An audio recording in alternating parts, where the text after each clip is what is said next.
And as I just mentioned, alongside me here in the box, the two of us from Double Dash Motorsport Media, we say a good morning to Mr. Andrew Mather. Hello. Hello. I've returned. He has. Have I missed anything? No, well, a little bit, yes.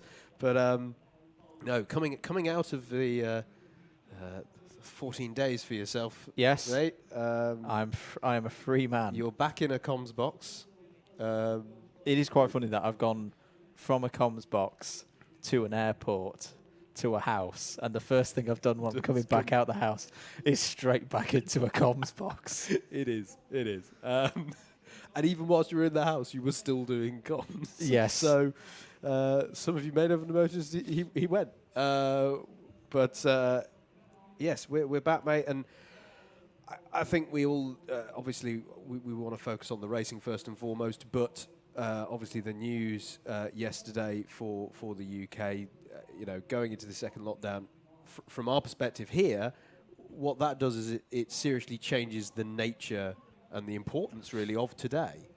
I think it does. Obviously, we're not going to say, oh, this is the last round, or we're still going to run 2 or 1 more. We just simply don't know at this point.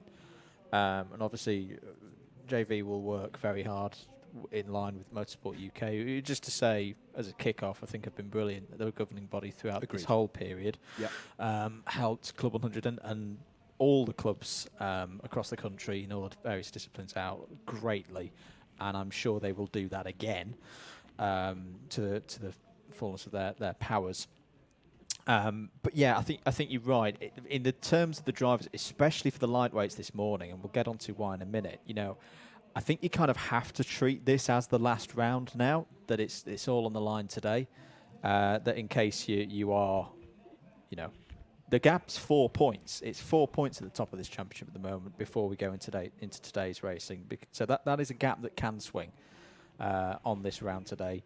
And I think in the earlier races, it might make things calmer because the drivers will know, if you're the likes of Ed Barza or Dan Healy or Mike Coppin or those at the top of the table, you've got to get through the heats today. You don't want to be going all out risking it for a couple of extra points, because if you mess yourself up, especially on a circuit like this, especially in these conditions, and you end up towards the back of a final grid, you've had it today. So it's going to be tense out there today.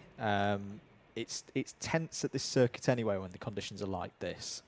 But I think that the situation and the context of the championship as it is here this morning, that's just ramped it up a little bit, hasn't it? Yeah. As we say, plenty of uncertainty. We can't report either way on exactly what the nature of the championship will be going forward, but they've just got to maximise the opportunity. It will be the lightweights out for you first. Do not forget, of course, the Sprints Championship subdivided into the lightweights and the heavyweights. Those classes themselves are further subdivided into more subclasses, which we will get into as we go along. It will be the lightweights out for you first, so if you are tuning in for the heavyweights, well, we recommend sticking around anyway, because the lightweights are highly entertaining to watch. But if you are tuning in to support a particular driver and wondering where are they, I'm not seeing their name on any of the timings right now. Heavyweights will be out later today, still keeping the lightweights and the heavyweights separate in the days running, of course, to minimise the number of people on site, as we have been since round 3. What we can say with a lot of confidence that this is the last Alpha Live Club 100 stream of the year. That is true. So do share the stream on your various social medias, because I say this is the last chance for people to join us live. Of course, they can watch everything back on the Alpha Live YouTube channel, the Club 100 Facebook page, the Alpha Live Facebook page, and others. But there's nothing quite like watching all of the goings on live and get involved in the comments as well. You can tweet us here in the commentary box as well, the way you can do that on Twitter at @double-mm and or use the hashtag Club100Live. So that's Club 100 as in the number and then live. Let's get over through a little bit of housekeeping as the first heat is being prepared. As we say, the title in lightweights is very close. So let's have a look at the table as it stands here on the morning of the 1st of November 2020. 7 rounds completed of this scheduled 10-round championship, as we say. We wait and see whether it will be a 10-round championship, but for what it's worth, here are the scores. Ed Bars leads the championship, your reigning champion, on 753. Second is Dan Healy on 749, so 4 points, is the gap this morning. Third is Steve Brown on 743. Fourth is Mike Coppin, who was your early season leader, on 739. And he'll fancy his chances here today in these conditions. Fifth place is Chris Alcock on 728. He's in a good battle with Daz Teal in sixth on 724 and Rihanna Percox on 721. Those are kind of your key runners at the top of our C1 class, our top class. C2 as well, we can't forget the battle in C2. That is very close as we go into today. In fact, even closer than the top of the table battle. Alistair Irvin is currently 11th in points overall, scoring 691. His lead in C2 is a single point over Martin Theodorou, 12th overall on 690. You've then also got a fascinating battle going on for third in C2 at the moment. Fraser Brunton on 661, Ashley White on 659, Bailey Morgan on 648. So all young drivers there in that one. And last but not least, our C3 championship, which took a big turn at Wilton Mill, of course. Greg Smith currently leading in the C3 title. I'm just trying to find where he is on my screen again. There he is, 39th overall on 522. He's actually got the biggest lead of anyone in the individual subclasses at the moment. His lead is 23 points over Ramanas Sakauskas. Both are here today. Ramanas looked very quick, though, in the free practice session earlier on this morning here at Rye House. Right. I think that's all the housekeeping done. Let's get ready for heat number 1.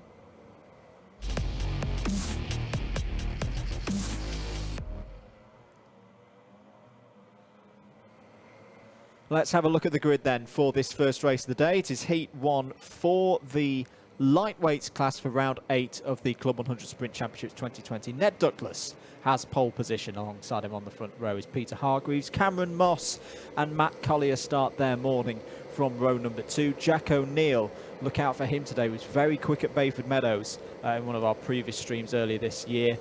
Tends to run well around this place as well. He starts on row 3 alongside Stephen Westwood. Dan Truman and Callan Sigafus are on row number 4. Chris Powell, that is the former champion Chris Powell, is back again. He starts today on row 5 alongside Callum Brule. Andrew Ward and Eamon Salir are on row number 6. Jed Toole and Jagjit Singh are on row 7. Luke Dunnison and George Lawler are on row 8. Gareth Pritchard and John Ball are on row 9. And last but not least, Russell Cooper, 19th on the grid. Drivers currently out for their free practice laps. Not every driver will have been out in the practice session first thing this morning, of course. Howard, this is going to be for some of them the first time they see the conditions here at Rye House today. Absolutely, and an important thing that we should say right off the bat, for anyone who's maybe not tuned into Club 100 before, no wet weather tyres in this series. Everyone is on slicks out there, so you will see them more than ever going out, as you can see here quite clearly there just at hairpin 1, and indeed here you can see the drivers going out wide, trying to find the more abrasive surface to try and generate some grip for those cold, wet, treadless tyres. A couple of other things to say for folks who may be joining us for the first time or just need a little bit of a reminder. All of the grids through the heats, the 12 heats that we will see in the next couple of hours, they're all random grids. So essentially you have one start from the front, one start from the middle, one start from the back. Each driver races 3 times across the heats this morning and early afternoon. If you're a C3 driver, novice class, they all start from the back of the grid. They're held to the back of the grid, but similarly within their own class they will have one from the front of C3, one from the middle of C3, one from the back of C3. Look out for some of those drivers coming through the field. Another thing to bear in mind as well, if you're joining us for the first time or just need a refresher, we have got our subclasses that Andrew was just alluding to in this lightweight field. There's the Class 1 runners, the Class 2 runners, the Class 3. The Class 1 runners on your stream are have a kart that's adorned with a red number plate and a white number. Classes 2 and 3 have black number plate boards. If you go to the live timing page, that is at live.alphatiming.co.uk/club100, then you can see it even more clearly, because there on the timing screen, the Class 3 runners have blue number plates, and that would also be reflected on the timing tower that we will put on the left-hand side of the stream's screen. But if you have got a spare device or a spare screen alongside watching this action live on your Alpha live stream, head over to live.alphatiming.co.uk/club100. It's Alpha with a PH, Alpha as in Alpha Tauri, not Alpha as in Alfa Romeo, and you can see all of the timing there. I can't believe it. I can see blue sky. I can't believe it either. I'm looking out of our commentary box window here at Rye House, and I can see blue sky. I was not expecting that today. Can I just acknowledge early on as well, this is the most relaxed commentary setup I think we've ever had. I've never been in such a reclined position commentating. I feel like we're on the Graham Norton show. Can someone pull a lever and I'll fall off the back of the chair? No, don't do that. We've had enough chaos this weekend already. Chris Powell, early pace setter in this session. I can see the pusher carts, the pace cart is out there ready to pick up this field to get the racing underway here at Rye House. Very intrigued to see how turn 1 is going to play out today. I was speaking to a couple of the drivers this morning who were asking me for tips, which is not a good sign. They must be desperate. They must be very desperate. But this circuit that you mentioned with the wet line, I don't think there's many other circuits we go to where the wet line techniques are so pronounced, especially through Stadium Corner. You'll see a lot of drivers running very, very wide as they go into that long sweeping right that starts the circuit here. Yeah, absolutely. It is a unique start within UK karting in any weather conditions, but the wet is really going to demonstrate that. And then, as you say, going on to the hairpins, you know, we saw just then in the warm-up laps how you have to get those sort of bread and butter wet line basics absolutely nailed. Go out wide, find the more abrasive surface on the outside, get the grip. It's so crucial to do that. And then coming into this part they're going through now, complex Nouvelle, pylon into complex Nouvelle, excuse me. And then it's so important for them to get the next few corners that end the lap connected up nicely as well, to have a good run down to Stadium as well, because that's where the major overtaking opportunities are, as well as the hairpins. I think we are about ready to go then. So Ned Douglas, the number 19 in the yellow helmet on the front row, will take us away. Peter Hargreaves alongside him on the front row there in the number 25. Watch for the pace cart pulling off. There it goes. We're ready to go racing here at Rye House for round 8 of the Club 100 Sprint Championships. Away we go then. And you can already see the spray being kicked up as Peter Hargreaves looks to go round that outside line. You'll see them go beyond the white line. That's perfectly fine in these conditions. There's a spinner towards the back of the field. It might have been the 154 of George Lawler. We'll check in a few moments' time, but that was a perfect start there from Peter Hargreaves. Yeah, he made it work. He demonstrated exactly what we were talking about, going wide, but someone's got by him, I think, Andrew. The lead has already changed as they work their way through hairpin 1 for the first time. We've got a spinner again on corner exit just as they put the power down into the second hairpin. Very unusual hairpin in many ways as they go 3 abreast coming through the exit. 25 in the wall. Hargreaves in the wall, and there's another kart round as well. We've got plenty of incidents out there at the moment, but perhaps, one hates to say it, but perhaps standard fare you would expect from a first lap in these conditions. To some extent. Just to finish on hairpin 2, it's unusual because it opens out on exit. It tightens at the start as they come around to finish the first lap. Through paddock corner they go, and it is the number 50 of Jack O'Neill who has got himself to the head of the field. Dan Truman in second. Ned Douglas doing well to stay up there in third. You can see him there, although it looks like he's just been overtaken by Chris Powell. Matt Collier rounds out the top 5. Drivers to have had an incident on that first lap: Cameron Moss, Callan Sigafus, and Peter Hargreaves and Eamon Salir all unfortunately had some kind of incident there. Andrew Ward is off down at Stadium. We're going to see that a lot today. But that shows how tricky the conditions are. A very experienced driver, one of our C1s there, off and out of this race at the start of lap number 2. Good news for George Lawler. I thought we can see him there in the 154. I thought he'd had a problem early on, but he is fine. He's running well at the moment in 7th place. Here's the battle for second on the road. This is Dan Truman and Chris Powell, former sprint champion, of course. Great to see him back. We saw him at Wilton Mill. Good to see him here at Rye. I think it's the first time I've seen him racing at Rye in a good few years. Yellow flag out down at Stadium. That'll be for the recovery of Andrew Ward. Contact warning for the number 26 of Cameron Moss, currently in 15th position. And that camera shot, Andrew, that just panned across turn one there shows how much standing water is on the inside of Stadium, where you just cannot do it. Also here, heading towards hairpin one, even if you were going to do a standard move under braking, there's so much standing water to the left, and there's so little grip there that braking is an issue for hairpin one. It is a very much thread the needle kind of place as Powell looks to try and get alongside Truman. A track walk will have been very important this morning for those who will have done it and got down here a little bit earlier, taken that time to just analyse where are the wettest parts of the circuit, because trust me, they're going to stay wet across the course of this morning.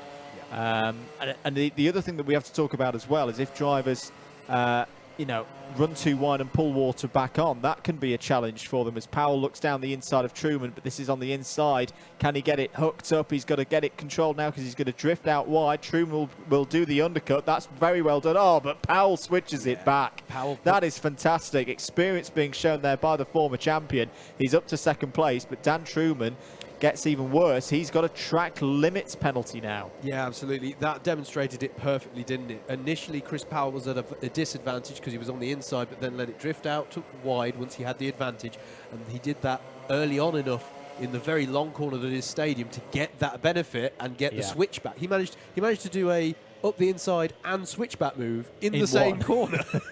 We're here, though, with the battle over 5th place. This is Matt Collier now ahead of Callum Brule, so there's been a change there. Callum Brule also with pressure from George Lawler from behind, running as our highest placed Class 3 runner at the moment, so having a really good drive at the moment is George. I still want to give a shout out to Ned Douglas as well, because he's not falling too far off the back of our top 3 Class 1 runners, so fair play to him thus far, carrying on what has been a strong season for him so far. This is still your battle over 5th place. Matt Collier ahead of Callum Brule in his distinctive yellow helmet there in the number 21, all adorned with, we can't do our usual race suit recognition, of course, because everyone's donned a rain suit. And there's Callum Brule doing a lovely move up the inside, and Andrew making it work in conditions where it's not always a given. Yeah, I think Collier just outbraked himself a little bit, and that is so easy to do, but he's cut back beautifully there through hairpin 2, found the grip. They're going to be side by side as they go towards pylon corner. And this is another one that's, well, it's thread the needle in dry conditions, never mind wet conditions, but that's beautifully controlled by Collier. But Brule will fight back now, retakes the position. Great racing here in the first heat of the day of the lightweights at Rye House. I'm so impressed by how controlled they both were there, going side by side, Andrew. It's very difficult to overstate how tricky it is to stay controlled like that when you're not able to just shift around and get to the optimum line at all points. They had to keep it controlled together, not make contact, because the lightest touch can send you around as well. Yeah, that was very impressive as those two went wheel to wheel there through a corner that's a challenge at the best of times. So very impressive there, as this is effectively your battle for sort of Class 3 honours here. George Lawler in the 154, Jed Toole in the number 75, battling over 7th place. Through hairpin 2 they go. It was interesting to me, actually, when we saw Callum versus Matt a moment ago, that Callum didn't get better drive going around the outside of hairpin 2, interestingly enough. So maybe not so much. Again, an unusual hairpin. It's sort of, a bit of undulation through the corner as well.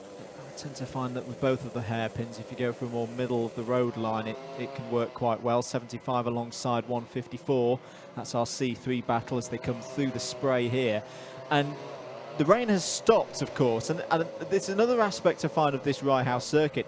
It does tend to change pretty quickly. I mean, there's no dry line yet, but it does feel already across the course of these 7 minutes that we've had so far that the level of spray coming off the rear tyres has started to reduce. Down the inside goes Jed Toole, trying to get the move done on George Lawler. They're going to be side by side as they come off hairpin 1. There's the slingshot that you can get running that outside line. More great racing here between these two, and George Lawler holds on to that 7th place. Again, a really, really good exchange, and a fair play to these two drivers running in our, we have to remember, running in our Class 3, our novice class here. It just goes to show how drivers are, developing across the season, and that's fantastic racing between those two. Meanwhile, though, Jack O'Neill is on his final tour of the circuit.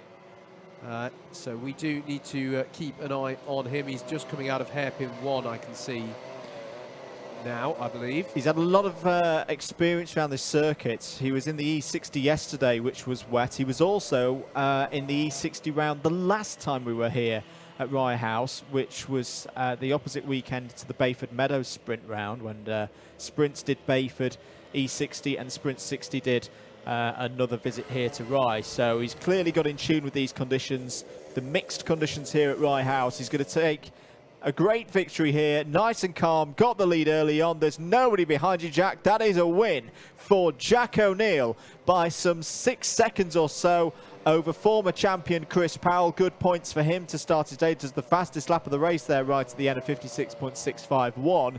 Third is Dan Truman on the road, but he has penalties. It's going to be a great result for Ned Douglas, our top C2 runner, who will be third once Truman's penalties are served. Callum Brewell fifth, Matt Collier sixth. George Lawler does hold out in the battle of the C3s there for P7. Good race from George. Jed Toole in eighth, Stephen Westwood ninth, and a great start as well for Callan Sigafus. First time here this season, I think, the 189. Finishes there in the top 10. Cameron Moss 11th, then Jagjit Singh was third in C3, 12th overall. Russell Cooper, Gareth Pritchard, Luke Dunnett, Peter Hargreaves and Eamon Salir round out the finishes, and Andrew Ward was a retirement there on lap 1. I just want to give particular shout out to Sigafus there, because of course he was one of the drivers who had an incident on lap 1. So great recovery drive from him there. The drivers for heat number 2, though, are now out on circuit for their warm-up lap, so that is what we're looking ahead to next at Rye House.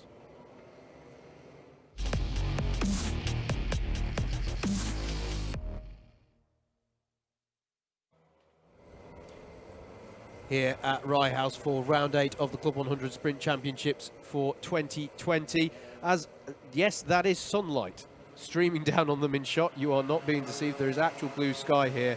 The conditions, most certainly for now at least, remain damp. Let's take you through a grid as they're doing their warm-up laps, provided they can all get out on circuit. We've clearly got a kart issue here in the pit lane, but let's take you through the grid. It'll be Daz Teal who takes this one away from pole, with Reese Pope alongside. Chris Alcock and Jonah Barker make up row number 2, with Tom Fuller and Rogerio Mendez behind.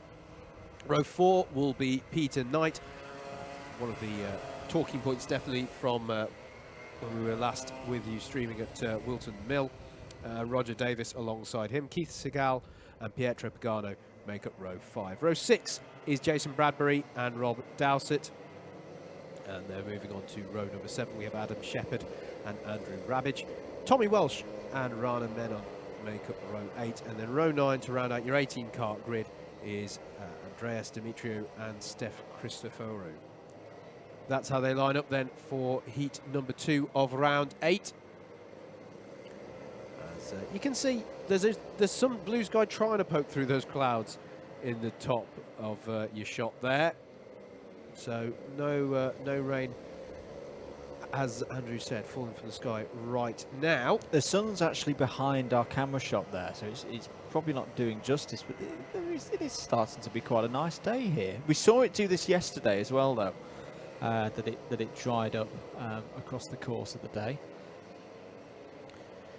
Do please get in touch with us here in the box at @MM on Twitter, or use the hashtag Club100 Live, Club 100, the number 100, Club 100 Live, and we will see everything you have to say. Do please like, share, subscribe, and share the stream with friends and family. Let's get people talking about this fantastic Club 100 series. A real mainstay of the UK karting scene. Arrive and Drive series goes around the premier circuits of the United Kingdom. Some of the fastest Arrive and Drive go-karts that you can race in the world, these Club 100 karts. They really do hold their own against other machinery around there. Club 100 is fantastic paddock, fantastic place to race. Andrew and I, we don't just talk about it here in the box, much as we do enjoy doing that. We also have the pleasure of racing in this series, and yeah, it's fantastic as well. Obviously, a bit of confusion thrown over what's going to happen with the remainder of this championship, but there has been a provisional 2021 calendar announced since we were last with you as well, so there is stuff to look forward to in the new year. Just reading some of the comments. Good morning to Mr. Peter O'Connor. Good to hear from you, Peter, who's wishing Daz Teal good luck. Hope the tuition paid off yesterday. We shall find out.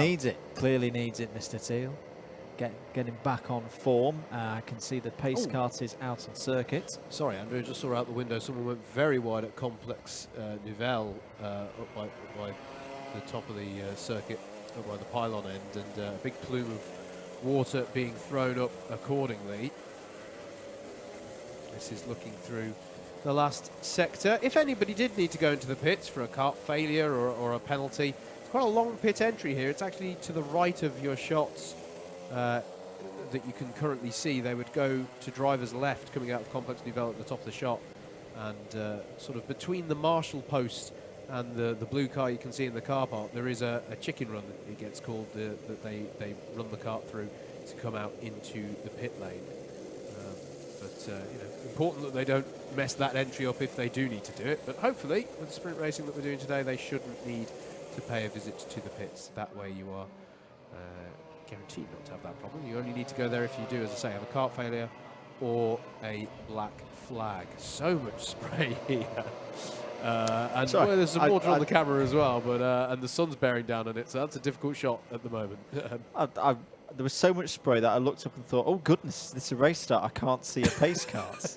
Oh, no, he's still there. He's there. Yeah. Hello to Brooke Franks as well, who's wishing on Peter Knight. Carol Smith just tuned in. Is this Heat 2? Yes, it is Heat 2, Carol. Any dry lines forming yet from Sean Briley? Not yet, mate, but I don't think we'll be too far away because the rain has stopped, the sun is out, and as you know, this track does have a tendency to change pretty quickly. Question coming in on Twitter as well, if we've just got time before the race start. Jan007, how old are these drivers? Ranging from 14 years of age all the way up till we've had drivers in there in the 70s competing in this series. But still young at heart. Still young at heart, absolutely. And on top of that, we've also got the Young Driver Series. But we've got to focus on our race start here as we're good to go away here into stadium. Daz Teal leads them away. Difficult to make out, of course, but he'll go in on the inside. Does he go immediately to the outside to try and hold on to first place as they all squirrel their way round on the ice rink-like stadium section? The sun will be in their eyes as well as they come here out of stadium onto the back straight. The 43 is round, and that's going to cause a bit of a pile up there on the exit. Unusual place for that to happen. I think the majority of the carts have been able to keep going, though. I'd be surprised if that one gets called as a full start as they go through hairpin 1 for the first time into hairpin 2 now, and again the sun will be in their eyes as they come onto the back straight. This is that was the 53 of Tom Fuller battling away there with Keith Segal in the 112 as they come into pylon. You've got a driver trying to recover themselves there. Through Complex Nouvelle they go. 144 of Knight working his way through the field. Peter Knight already out there looking to impress as he did at Wilton Mill as they stream through Paddock Corner at the end of lap number 1 then. It is Daz Teal who's held on to it. Chris Alcock stays in second. Jonah Barker in third, but with a penalty for causing multiple collisions. Yep. I think it was it was Roger Davis who initially went round in the number 43. The driver trying to recover was Andreas Dimitriou in the 193, so his race unfortunately is already pretty much done in terms of good points. 5 minutes and 38 seconds of this one to go. Here is the battle between the 42 and the 6. Pietro Pagano there in the number 6, cutting to the inside as they go into hairpin number 2. Can he get the drive done? Still going to be side by side. There's that good line on the outside from Pope, and the number 59 of Jason Bradbury is looking in attention as Pagano goes down the inside there. Really nice move by Pietro. Jason Bradbury looking to get some good scores. Has had to fight his way through B finals the last couple of rounds.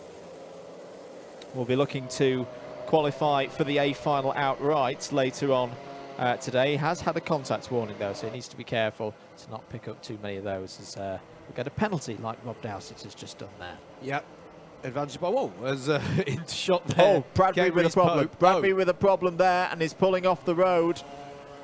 Has lost power. Oh, he's got drive again now. Ah, did he hit the button? Yeah, did he flick the starter and accidentally switch his engine off? It is a risk in these kind of conditions because you are putting a lot of lock in, and some of the drivers tend to wear quite big gloves, almost like motorbike gloves, on a morning like this because it's cold, and you can flick the starter switch.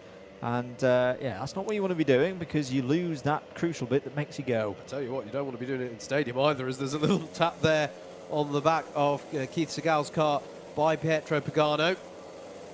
Very experienced racer is Keith Segal, holds on to it for now in their battle over 6th place.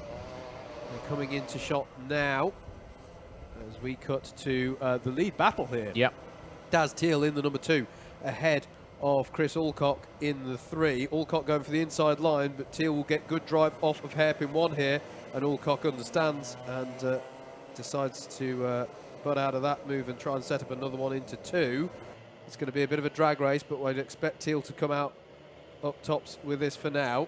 Into Pylon, and then Complex Nouvelle, possibly the part of the circuit where in these conditions you stick most closely to the conventional dry line? You take a very extreme version of, and it sometimes depends if there's water on the inside of the right-hander. You know, you sometimes can go a little bit wide out and again use the abrasive surfaces that's on driver's left. The risk though is there's a very rough section there. If you slip off the edge of it, you're not going to be able to pull it back. Chris Alcock looking for a switch back there on Daz Teal. Jonah Barker not too far behind in all of this as well. The top C2 runner, there he is in the 196. Looks like they've got some traffic to deal with soon as well, which should be Andreas Dimitriou. Teal takes that wider line again as they go through hairpin 1. And Jonah Barker is really flying here. As down the inside goes Alcock. They're going to be side by side as they go towards Pylon. No, Teal gets the drag off the corner again. You can see how hard he's working the steering wheel there, trying to find that grip on these slick Bridgestone YDS tyres. How about this performance from Barker, right up there with some of the big runners in this championship? Yep, absolutely. These are the kind of conditions where the conventional running order can get shaken up a little bit here, and it's a great run so far from Jonah Barker. New personal best from Daz Teal as he tries to bridge a gap from Chris Alcock. Alcock does have the fastest lap of the race, but it wasn't that time around. So Daz responding well here to the pressure from Alcock, and indeed Jonah Barker having a look down the inside. I'm not sure we've seen too many people carry this off so far today, but he's made it work. Beautifully done there by Jonah Barker. He's going to go defensive into hairpin 2. Alcock will try and run it round the inside, or indeed get the switch back onto the straight, but can he find the grip that tight on the line? It's going to be a drag race, and I thought Barker's going to be able to stamp home the advantage coming into Pylon. Indeed he is. This is a fantastic drive here from Barker, and he's got himself up into 2nd place. He has indeed. C3 running, just to pay attention to that. Steph Christoforou is having a great race so far. He's up to 9th overall. And that's from the back. And that is from the back. So another C3 runner, looking like they could have a good day here in the wet conditions at Rye House. Leaders coming out of stadium now and towards hairpin number 1. Daz Teal still leads, but Jonah Barker pushing all the time and has gone for the move down the inside again. He did this on Chris Alcock a lap ago, and now he's done it on Daz Teal. Fantastic stuff from Jonah Barker. He leads at Rye House. Absolutely brilliant moves, and did a repeat. He went to the inside quite late, Andrew. It was in a way bold to rely that much on putting that steering input in under these conditions, but he made it work. He's clearly quite happy with the brakes as well, as Alcock now down the inside of Teal, side by side. They are still going to be side by side as they approach the last corner. It's so tight through here. Alcock will try and set one up to get a good run down the straight and into Stadium Corner. But again, with so much water on the inside, it's very hard to get a conventional line there on the inside. Alcock going to try and go around the outside. That would be an audacious manoeuvre, and Teal covers it off. Jonah Barker, meanwhile, is on the last lap, running away with this one. This is his first race of the season, according to the championship standings. Oh, okay. That's a very good start to his Pretty season good start. Yeah, I think you can be happy with that. He's left Daz Till and Chris Alcock to battle over the scraps of second place, as it were, albeit still good points on the board. Keith Segal has got a track limits warning penalty. Ooh, was that a bit of a mistake there from Barker? Bit of pressure. Got to get through the last couple of corners. Here is the last corner. Is Jonah Barker going to close this one out and take a win in C2 and overall? Yes, he is. Jonah Barker wins heat number 2 here at Rye House. Second for Daz Teal. Third for Chris Alcock. Who's going to get fourth? It's going to be on the line. It'll be Tom Fuller. Good result there for Tom. Peter Knight continues his good form in 5th place. 6th for Pietro Pagano. 7th for Keith Segal. That's a real shame that he's got a penalty, because that would have been a really strong result for Keith. Reece Pope in 8th, 9th, and top CE3 was Steph Christoforou. 10th for Rogerio Mendes. Roger Davis recovers to 11th. Rob Dowsett, 12th, has penalties. Jason Bradbury, 13th, after his ignition error earlier on in the race. And then our C3 runners, second in C3, Adam Shepherd, and Andrew Ravage, Tommy Welsh, Rana Menyon, and Andreas Dimitri. We're going to cut to a very short break. Next up, heading out on circuit right now, will be heat number 3.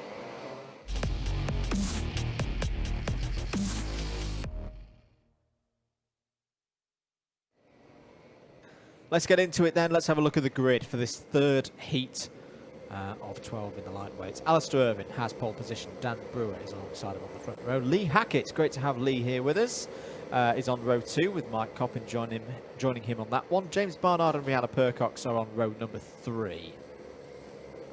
Dan Seeger and Owen Chenman are on row 4. Martin Theodorio and Christopher Powell are on row 5. Dan Healy, second in the championship. This is a big race for him. He starts on row 6 alongside Max Reed. And then we get into our C3 runners. Harry Nottage, first of the C3 runners. Greg Smith, points leader in C3 alongside him on the 7th row of the grid overall. James Browning and James Williams are on row 8, second row of the C3s. Adam Harding and Thomas Holt on the 9th row of the grid overall, third of the C3s. This is a very stacked heat, Howard. We've got second in the championship. You've got Mike Coppin in there, former leader of the championship. Dan Brewer, who took a win in a heat last time round. Rihanna Percox, who looks strong this morning. Owen Jenman, who's not been here the whole season, but we know his talents. This could be a really key one for Dan Healy, because this is his starting from the back heat. But he's got a lot of difficult drivers to overtake if he's going to get good points out of this one. Yeah, absolutely. There's a lot of factors in this that make this an interesting one, as you say. I mentioned all of the drivers you just did. Lee Hackett joins us for this round from the British Rental Kart Championship as well. So we got some interesting people out in this field for their first run of the day. And a relatively high proportion of Class 1 runners in this field as well. So very, very interesting. As you can see, you just saw that last shot, the blue sky's trying. It is trying, and it isn't raining at the moment. Quite a brisk wind blowing across the circuit. You just see the Union flag there to the top right of your picture, and St George's flag there as well. So it's blowing across the circuit from Paddock Corner, from the last corner across to Stadium, kind of the exit of Stadium, which will be helping to, I don't want to say the word dry, undampen. I like that. Yeah, let's go with that. Undampen the circuit. That's the new. We need to use that term more often, because some of these circuits that we go to do take a little while to get there. Current forecast suggesting no precipitation for the next 2 hours. So in Jenman, you just saw there, running the outside line. Important race this as well for Alistair Irvine. You know, our C2 point leader. Yes. By a single point. And has my brain gone funny, or is Martin Theodorio in this race as well? The man just behind him. My brain, no, my brain hasn't gone funny.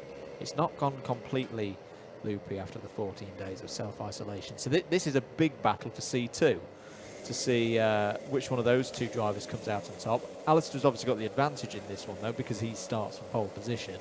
Yeah, and there's the aspect as well, which I don't tend to give too much credence to because the standard in this field is so strong.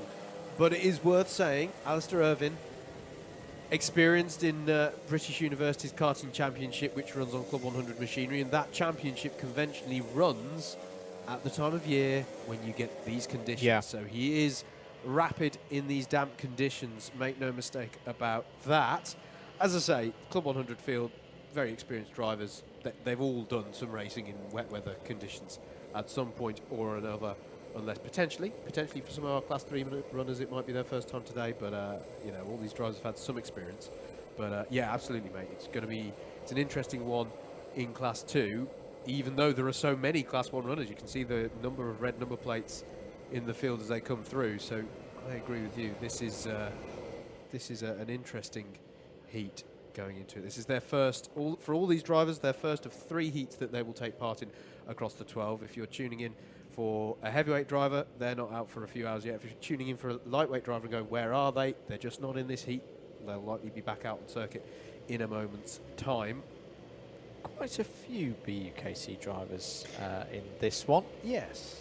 Obviously our pole sitter, second place on the grid as well, Dan Brewer, Rihanna Percox in there, and Max Reed. This is the first time we've seen Max racing in seen there with the checkered flag on the back of his helmet. Races for Loughborough. Just before we get going as well, we should acknowledge there's a Chris Powell in this field. There are 2 Chris Powells. I don't think we've acknowledged that yet today. This is the Chris Powell with his asymmetric red and blue suit. Quite distinctive as well. Here we go then. I think we are about ready for heat number 3 in the lightweights. Alistair Irvine will take us from pole position. Dan Brewer alongside on the front row. Looks like a good start from those on the front row. Into stadium we go for the first time. Can Irvine hold on to the lead? A couple of drivers running wide, but that's fine in these conditions. It's 3 wide as they come out of stadium. And was that James Barnard hopping through into the lead? No, it wasn't. In fact, it was Hackett. It was Lee Hackett. Hackett to the front then straight away. And 3 wide as they come off of hairpin 1. Alistair Irvine has to go for the escape road. And big load of water kicked up there by Dan Brewer as Owen Genman and Mike Coppin fight side by side. Coppin with the aqua blue helmet.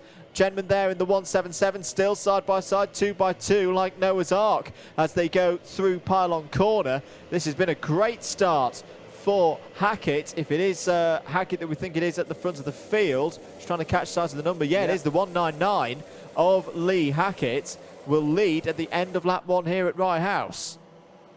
Yeah, absolutely incredible dream start there for Lee Hackett as the field finally resembles something akin to single file coming into Stadium Corner. They were, as Andrew said, 2 abreast, 3 abreast, even 4 abreast at some points on that first lap. Not the widest track that we go to here at Rye House either.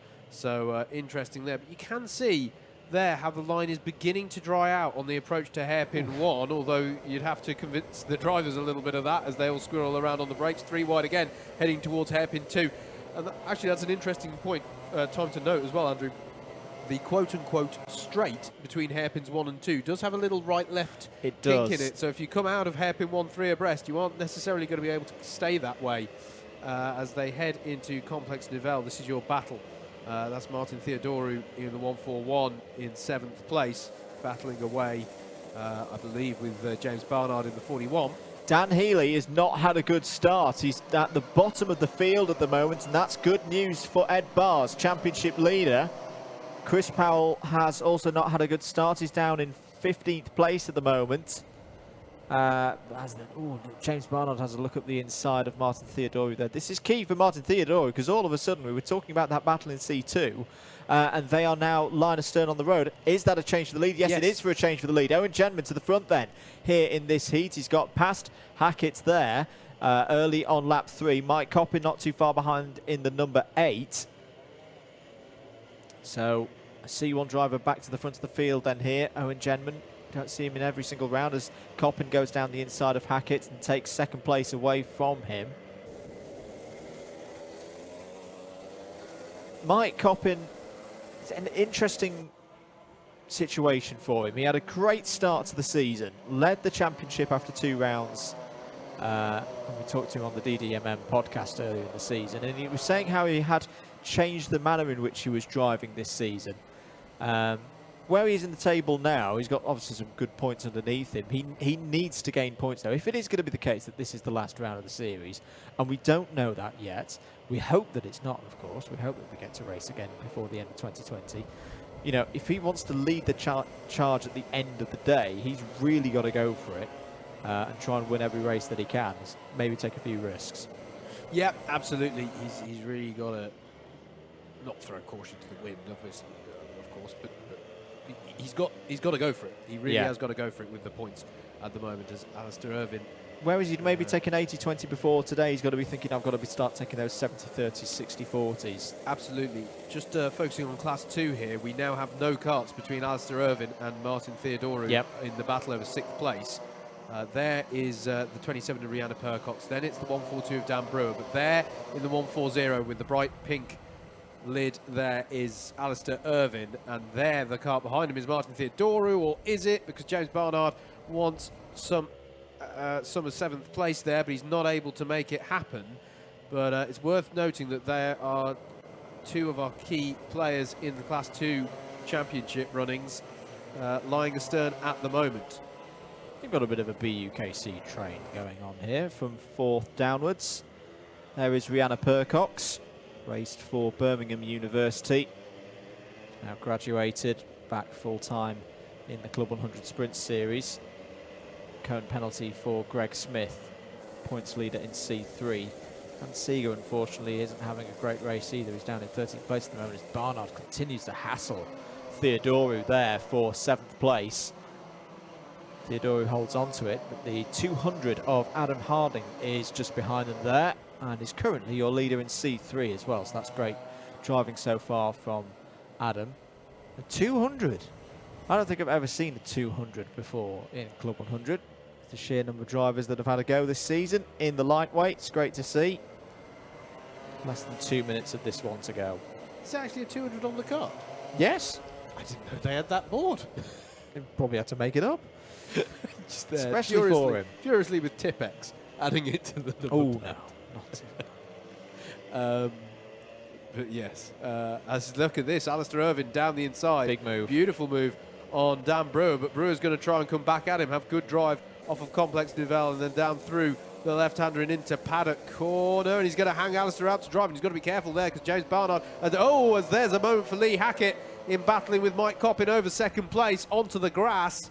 Right, now drivers need to be careful. That's exactly the situation where a driver can pull water onto the circuit, and those a little bit unaware can come a cropper through stadium. So hopefully nobody does that error. Yep, it's pretty much the biggest hazard you can have here at Rye House circuit. You yourself, Andrew, yes, you've experienced it. I know from experience it hurts. Going back to my first ever Club 100 session in the Club 100 kart, which was back in 20. Oh, there's a hit there on the tyres for Adam Harding. But yeah, the first ever session back in 2012, there was a BUKC session got red flagged for a very similar incident there where stuff got kicked up onto the circuit. So drivers do need to be careful on turn in into stadium corner. Because they won't know until it's too late. Now, the fact that a few drivers have already gone through, it's okay, it's fine. Everyone is still under control. It's more of a risk when the circuit's dried out more. Yeah, it might be a hazard later on today. Yep. When it's boggy off circuit. Here, though, is your race leader, Owen Genman, on his last lap of the circuit as the clouds part. The sun almost comes to greet him to come around to finish this one. Driven very well, managed to get onto the back of our early race leader Lee Hackett and executed a really nice move to take the lead off of him. He's just got to bring it round the final corner here at paddock to head towards the line. It's going to be a win for Owen Genman in heat number 3, and he wins it comfortably. There's a spin there out of the final corner. Was that one of our... no, it wasn't. That was traffic at the back. It is going to be Mike Coppin who crosses the line. Lee Hackett is going to take 3rd. Whoever has had that spin has been unable to get the kart going again. Rihanna Percox finishes 4th. Dan Brewer battling race for him, manages to finish 5th. Alistair Irvine in 6th, 7th for James Barnard, strong drive from him. Martin Theodorou in 8th, 9th is Harry Nottage, and 10th Adam Harding for rounding out your top 10. Max Reed in 11th, 12th Dan Seeger, then it's James Williams, Chris Powell, Greg Smith, Dan Healy and James Browning to round out your result. But already you can see the drivers for heat number 4 are out here at Rye House. That's coming up next.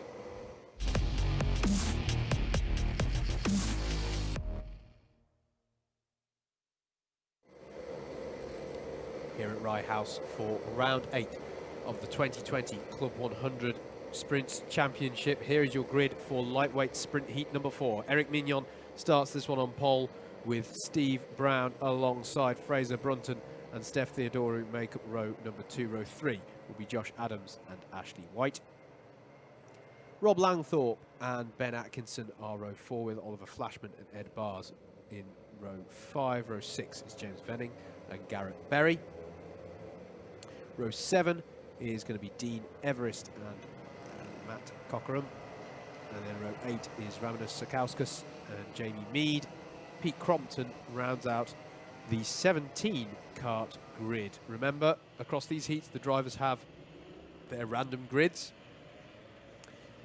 And this is the last of the first cycle of heats. What do I mean by that? I mean that by the end of this heat number 4, all of the drivers will have taken part in at least one sprint heat race. So you can even further divide the 12 heats into sort of 3 cycles of them, 3 groups of 4. And you can subdivide sprints into lightweights and heavyweights, and you can subdivide those into their subclasses. We know there's a lot, but your best way of keeping across all of it is via your Alpha live stream. Do please like, share, subscribe.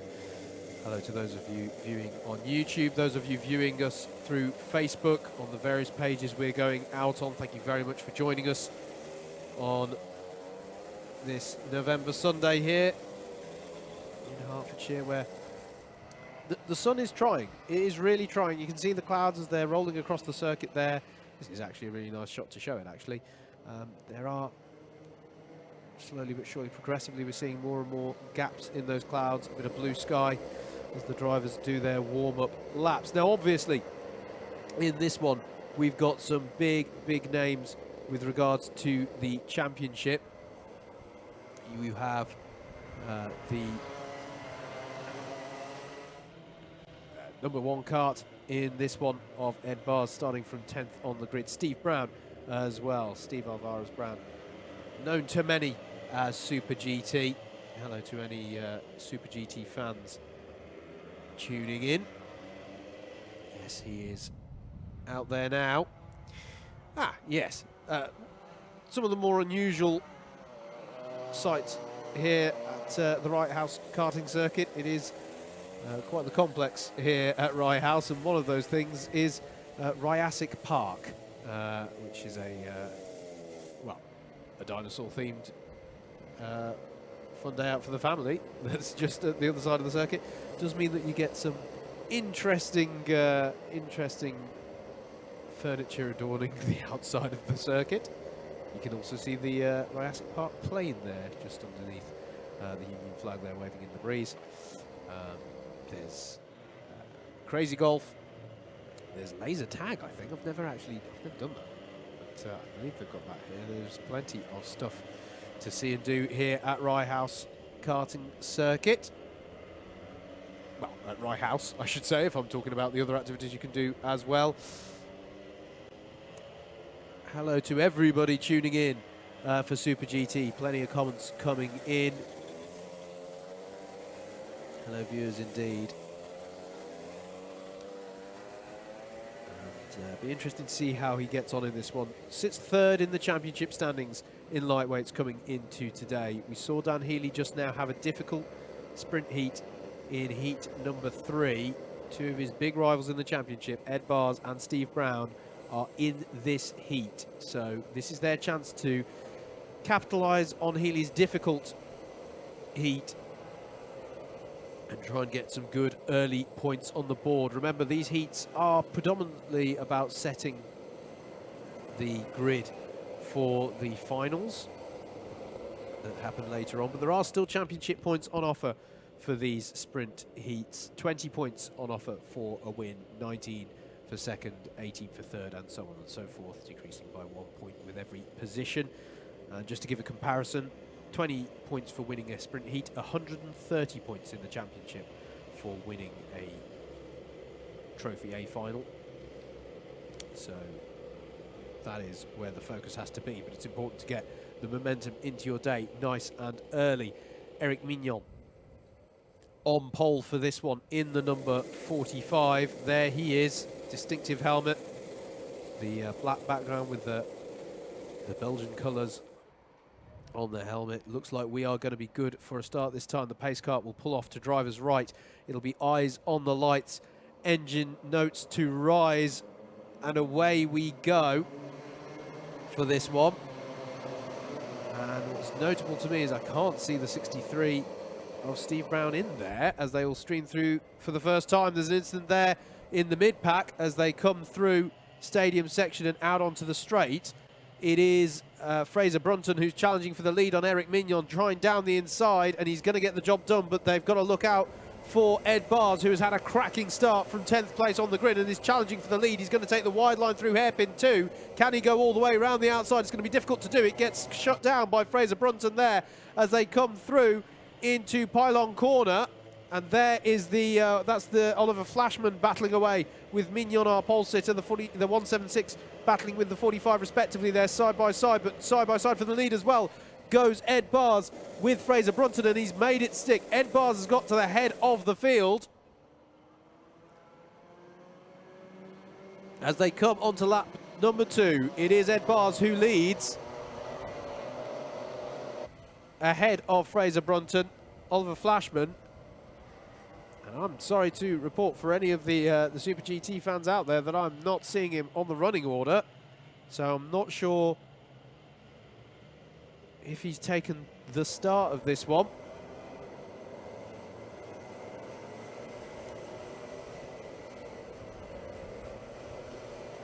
One comment on YouTube asking, is Ryacic Park open on the way with the kids? I can't actually see the entrance gate from where I am as we're looking here as the battle. That's Steph Theodorou they're going through on James Venning. That's for 7th place, and also coming through there, I think there's Rob Langthorpe looking to pick up some positions as well. I believe it was open as I went past, but I wouldn't want to be held to it because I was running late to the circuit, so my focus was to get parked up. But I think they're open. Do double check on the website though. That's the best port of call, or give them a bell.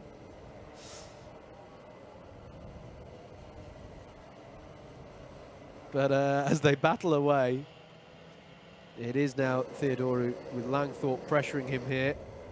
This is over 8th place.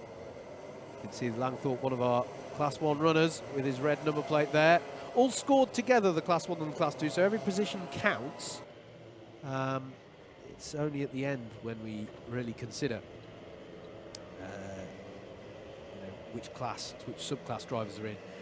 So it's perfectly possible for a Class 2 driver to finish ahead of a Class 1 driver in the championship overall. They're not completely scored separate championships. Ed Bars leads by 0.6 of a second from Fraser Brunton. Oliver Flashman here, he is in 3rd place. Ben Atkinson in 4th. There's Eric Mignon battling away now with Steph Theodorou on his tail and going around the outside of Rob Langthorpe there. Not sure who that was, actually. I have to catch that as we've had a change there for 3rd place. Ben Atkinson managed to get ahead of Oliver Flashman near the start of the lap. Look at this fantastic battling, though. Theodorou has got by on Mignon now. And I think that's Rob Langthorpe battling away with... it's Josh Adams in the number 20, and there's also, that's the 163 of James Venning, who now, unfortunately for him, has dropped to the back of this pack of 5 karts, battling away. Mignon goes wide. Rob Langthorpe's going to be down the inside. Mignon now side by side with Adams as they come through the last part of the lap. James Venning's trying to get back involved as well and reclaim some of his lost ground, and he's done it as well. Down the inside of Mignon into paddock corner. Brilliant battling here in the mid part of the top 10. It's now Steph Theodoro in 6th, Rob Langthorpe in 7th, Josh Adams in 8th, James Venning, as I say, getting past Eric Mignon. That's rounding out your top 10 at the moment. And still Mignon's battling away with Venning, and that's going to allow Garrett Berry behind them to catch up. There he is in the 2:01, highest place of the Class 3 runners at the moment. Various different lines being used through hairpin 1. Just to tell you, at the front, Ed Barr's still keeping Fraser Brunton at arm's length for now, as we're being treated to a fantastic battle here. Steph Theodoro side by side with Rob Langthorpe down the back straight, and Theodoro is able to retain his position. It's been a great lap, though, for Garrett Berry. I think he's got the better of all these drivers as they're squabbling away here. Sakauskas, the number 28's involved with it now as well. Brilliant stuff here. All the way down the mid-pack here, all the way down to the back of the field is very, very close. It is Ed Barr's still leading. Rob Langthorpe now confirmed up to 6th place. No change in amongst your top 5, although Ben Atkinson has serious pressure coming in from Oliver Flashman as squirreling through stadium at the moment. I think that was James Venning and Jamie Mead as they head towards hairpin 1 again. There's Josh Adams in the number 20. We cut back to the battle, and that is a change for 3rd place. Oliver Flashman has got himself back past Ben Atkinson. That's something he's been working up to for a little while. Interesting, around about the time that Ben Atkinson got by him, we did see him with his arm aloft. Not sure if he maybe had an issue with the kart or messed up his exit of paddock corner, and that allowed Ben Atkinson through, but he's managed to get that place back now either way. Here is your lead battle, though, because Fraser Brunton has just set the fastest lap of the race to reel in the gap by some half a second on the last lap. So he's now able to put serious pressure on Ed Bars. We spoke about how Dan Healy had a difficult heat when he was out just now, and this is the opportunity for Ed Bars to capitalise with some good points on the board. So he'll be wanting to take the win and the 20 points that come with it if he can at all help it. Fraser Brunton clearly the highest place of your Class 2 runners at the moment, and these two have some 8 seconds in hand over the battle between Flashman and Atkinson that we were looking at a moment ago. So they have got the space to have at it, as it were, on what will surely be called the final lap when they come round this time. Spin for Matthew Cockerham a couple of laps ago. Really glad to see this kind of performance from Fraser. He's had a great year in not just this competition, obviously his high ranking in the C2s, but Sprint 60s in particular. He's really grown as a driver across the course of that series this year. And let's not beat about the bush. This is him taking on, for me, the strongest driver in Arrive and Drive over the past 2 years in any of the disciplines that I've watched Ed Bars race in, and he really is hustling the back of the reigning champion. He's going to be alongside as they go towards pylon corner. Can Brunton go round the outside of Ed Bars here? He's going to try and hold him there. Has still got his nose up alongside. That is brilliant from Fraser Brunton. Can he hold on to it? Bars will fight back. This could be a sprint race to the finish line. Bars is still on the inside, but Brunton's got ahead. Can Brunton get the drive out the final corner to beat Ed Bars? Yes, he can. Fraser Brunton takes a brilliant victory in heat number 4. Ed Bars is second. That's still good points for him and his title hopes. 3rd place is going to be Oliver Flashman, all about the young drivers in this one. 4th place is going to be Ben Atkinson. On the line, very close. Rob Langthorpe gets it. Gets Ashley White there for 5th. Steph Theodoro 7th. Eric Mignon 7th. Josh Adams 9th. Jamie Mead, your top C3 runner, in 10th. Ramandas Sakauskas 11th. James Venning falls to 12th on the last lap. 13th for Garrett Berry. And then Dean Everest, Matthew Cockerham, and Pete Crompton. But how about that for a result? Fraser Brunton knocks off the reigning champion and the points leader overall. Yeah, absolutely brilliant stuff there from Brunton. Well-deserved victory, but we have to look ahead immediately to there is no let-up in the racing action here at Rye House. Next up is heat number 5.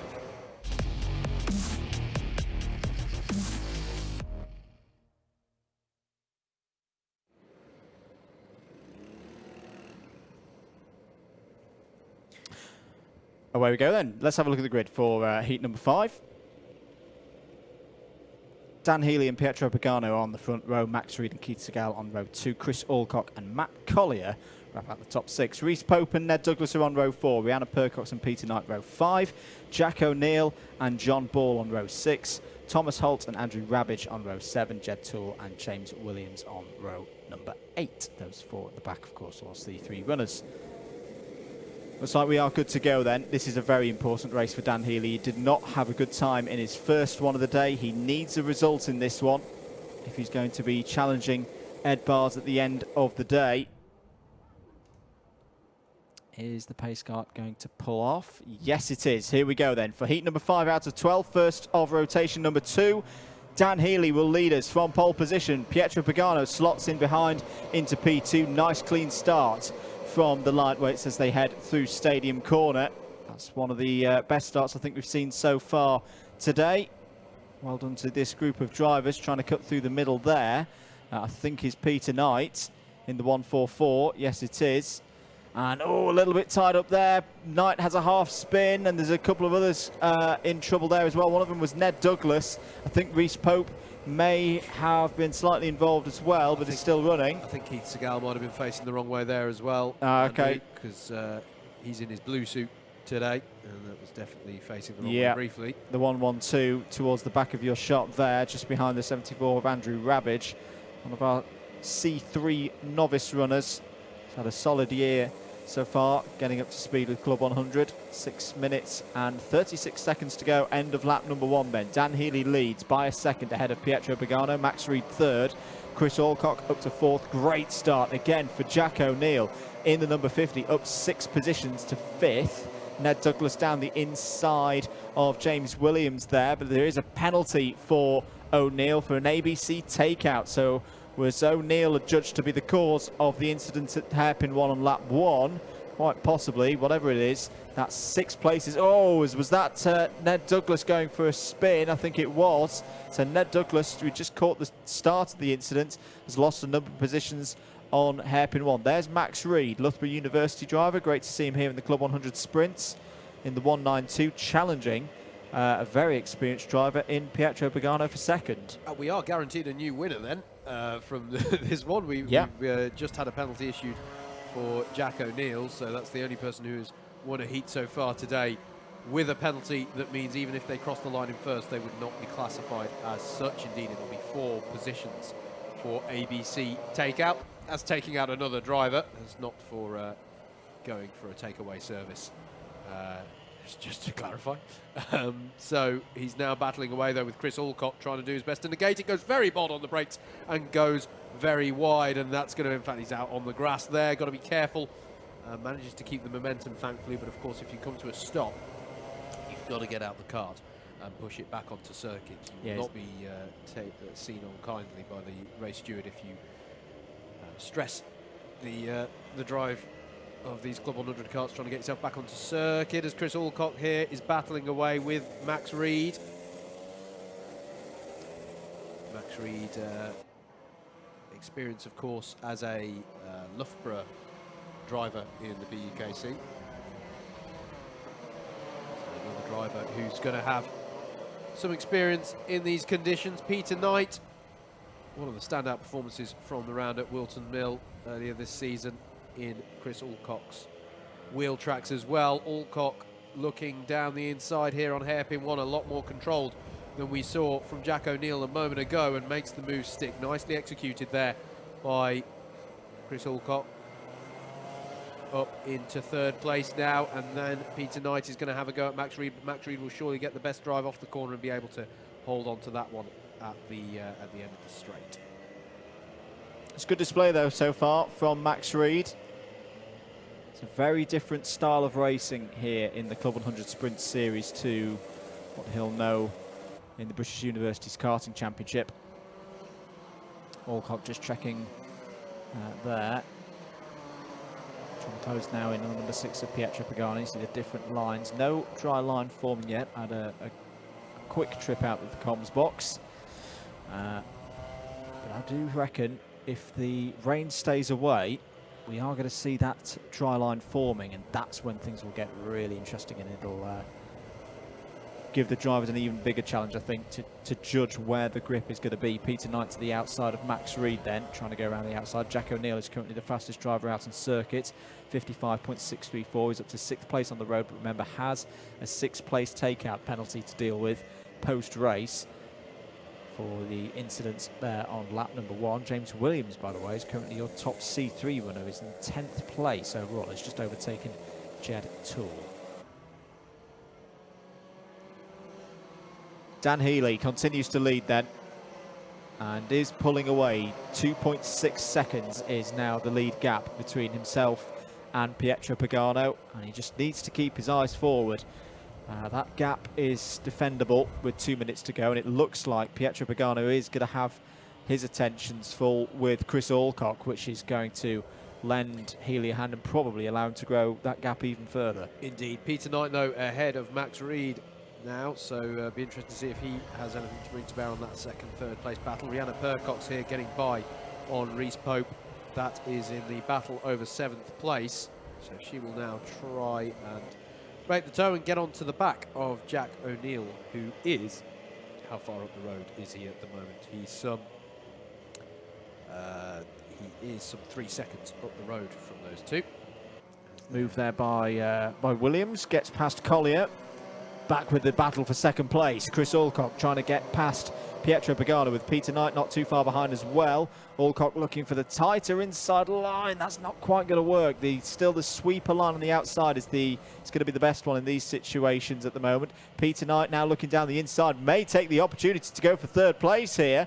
Alcock has opened himself up to attack, but defends it well round the outside. This is a great scrap between two very experienced drivers, and one still very much learning his craft, but definitely has a lot of speed. At this point, at this rate, there's going to be some point, isn't there, where that kind of move will pay off. Oh! And there's a Peter Knight round the outside, this time using the wet line against Chris Alcock. Beautifully done from Peter Knight to get by into second place. And forgive me, that took me by surprise, because I didn't think that was setting up to be a pass. Well, that was really cleverly done by Peter Knight, because he got Chris Alcock moving, got him off the preferred line in these conditions, as Pietro Pagano defends very hard there.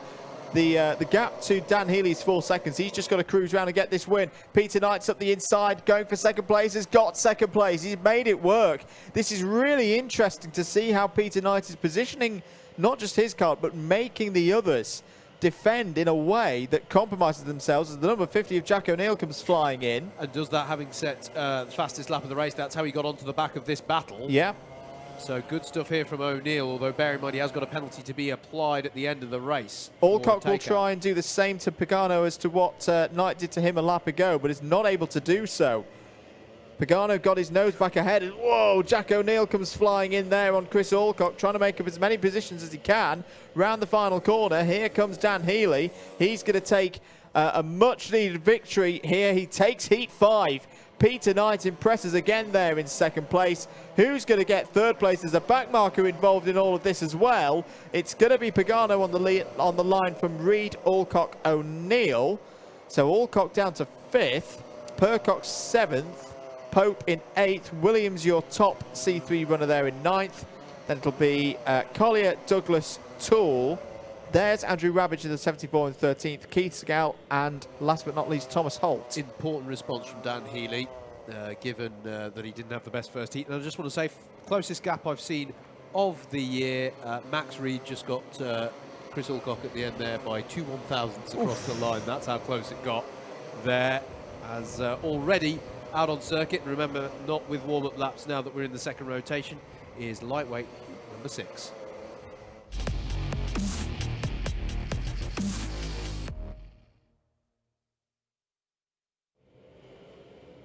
Let's look at your grid then. Ed Bars straight back out on circuit. Can he get the win this time? He was denied it last time out, just a couple of sprint races ago. Chris Powell out there as well.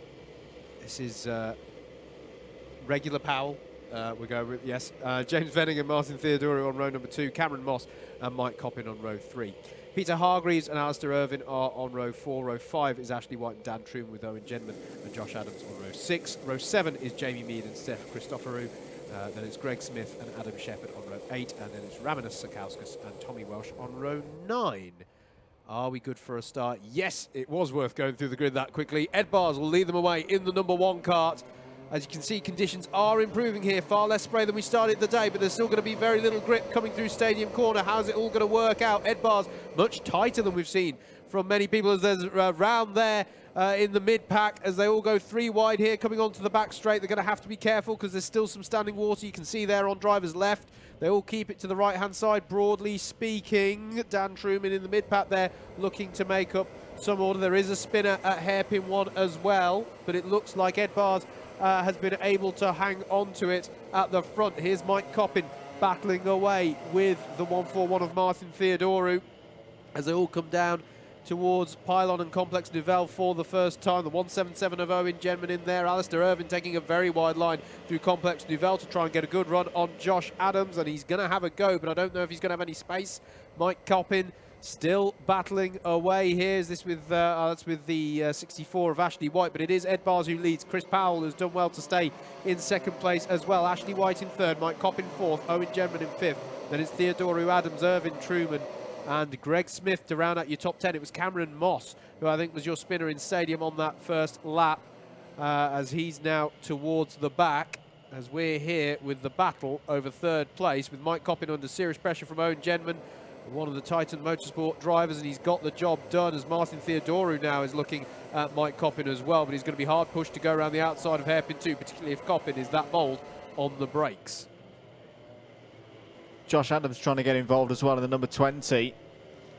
And it's a replay of a number of battles there. Here is Greg Smith is fighting with Alistair Irvin. You've got the Coppin-Genman battle, which we saw in their first heat earlier on. You've also got the Irvin-Theodorou battle with championship honours on the line as well. It's advantage Martin in this one. Of course, he's started a little bit further up the grid. It's Bars from Powell, Genman, White, Coppin, Theodorou, Adams, Truman, Smith and Irvin. That is your top 10. Jamie Mead has had a good start as well. He's in 12th place, second in C3 at the moment. As everyone tries to find out the pace of the other drivers, especially as conditions continue to change. Continues to undampen, as we say. It's not dry yet. It's actually not too cold out there as well. It's about 15 degrees out there at the moment, which is surprising for this time of year. Barmy, the weather, not you. Well, I've been Barmy for a while. 4 minutes to go then. Ed Bars is asserting his dominance on this race. His lead is almost 3 seconds. It's down the inside of Ashley White. Goes Mike Coppin for 4th place. Martin Theodorou is trying to slip through on the inside as well. And Truman to the outside in the number 10. It's got Josh Adams to contend with at the moment. As Coppin likes that inside line there under braking for hairpin 1, and then get good drive off of that tight left-hander. As we say, Coppin needing to make points up on his championship rivals here today. And there's the point to say, come on, let's go. Let's get on up the road and try to reel back in Owen Genman in 3rd place.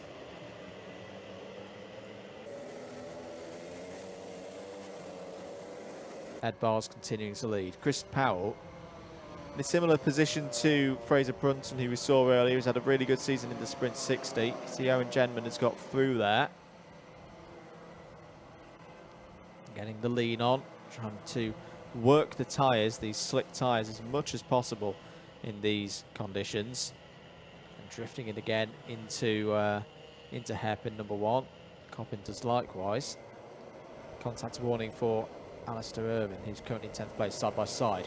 Go Ashley White and Martin Theodorou. Theodorou down the inside into hairpin 2. If he gets that stop, that's a brilliant move. And he has. That's a fantastic overtake from Martin Theodorou, and crucial as well because his C2 championship rival, there he is in the pink lid, is going backwards in this race. He's just lost a position there to the 197. which I don't have on my screen, which, well, the driver immediately behind him was James Venning. Maybe I need my eyes testing. There. No, that is definitely a 197, which I don't have on scoring and timing. Yellow flag out. Was that down towards Stadium? As someone had a little bit of a moment down into the first corner. Well, can't see anyone off circuit at the moment. Just before we get into the end game of this one, can I just give a shout out again to JanW007 on Twitter, who asked a quarter of an hour ago, sorry Jan, where can I subscribe to the Double Dash Motorsport Media podcast? A good question I don't think we've had this season so far. Head over to Mixcloud, mixcloud.com/Double Dash Motorsport Media is the long form version of our name there, Double Dash Motorsport Media, and you can find out, you can listen to all the episodes of the podcast. Yep. Or if you're in doubt, go to double-mm.com, click on podcasts, and we've got all of the information for you there. But yes, please do check in on our humble little Double Dash Motorsport Media podcast, where we analyse this kind of racing in detail. As there's a fantastic battle there going on between Dan Truman and Josh Adams, and it finishes as it started, Andrew, in spite of them switching around several times, it felt, in Stadium. Yeah. And I don't think Adams is going to give this one up. It's all stacking up behind the number 10 at the moment. Owen Gentleman has just set the fastest lap of the day so far. It's down the inside. There goes Adams. Takes the position back. Can he hold on to it? Through hairpin number 2. Yeah, he's got good line there and will get good drive towards Pylon Corner.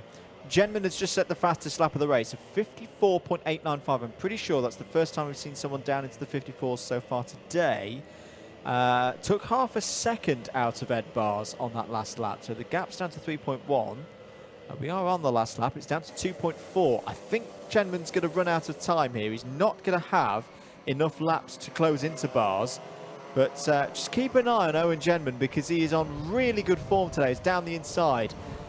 Goes the 197 on Dan Truman.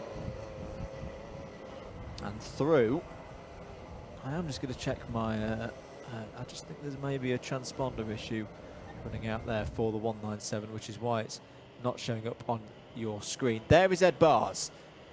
This would be a big result, a really big result for Ed Bars, and apply the pressure to Dan Healy and the other championship rivals behind.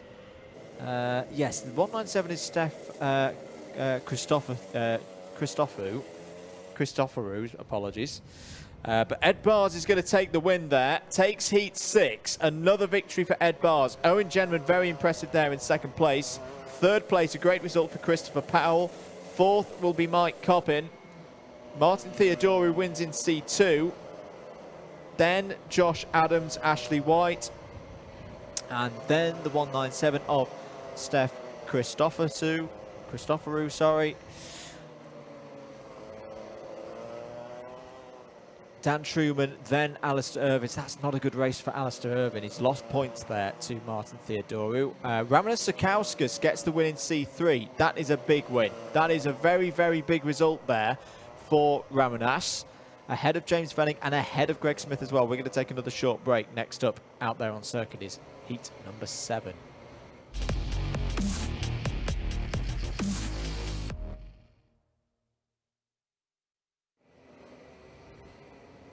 Let's go for a grid then here in heat number 7. Andrew Ward needs a big result from pole position. Alongside him on the front row is Oliver Flashman, Eamon Salir and Ben Atkinson, row 2. Fraser Brunton and Jonah Barker on row 3.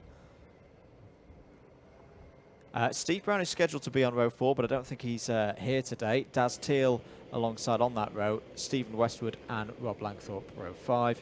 Roger Davis and James Barnard on row 6. Adam Harding and Russell Cooper, row 7. Dean Everest and Harry Nottage on row 8. Garrett Berry and Rana Menon on row number 9. James Browning on his own on row number 10. I can't confirm on timing. There were only 18 cars out there on the circuit. No Steve Brown, unfortunately, here today.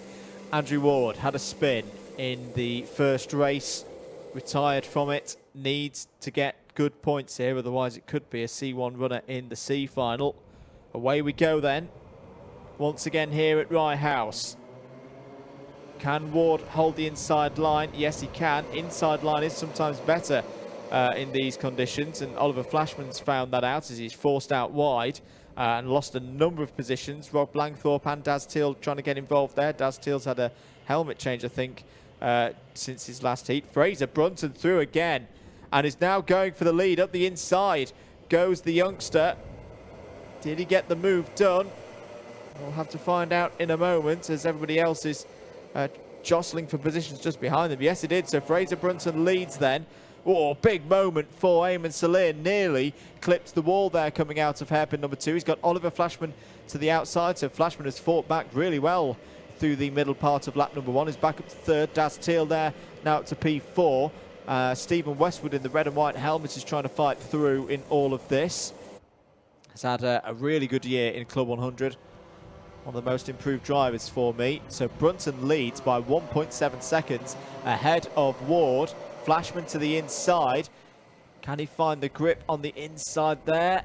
Yes, he can. Yes, he can indeed. Now, that is a very interesting overtake to see that the inside move going early, or slightly early apex, is starting to work here today.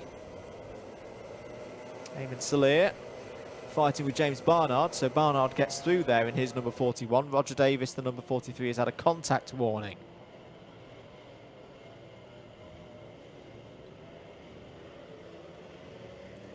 Number 47 of Ben Atkinson down the inside of Stephen Westwood, so that's Atkinson up to 7th place.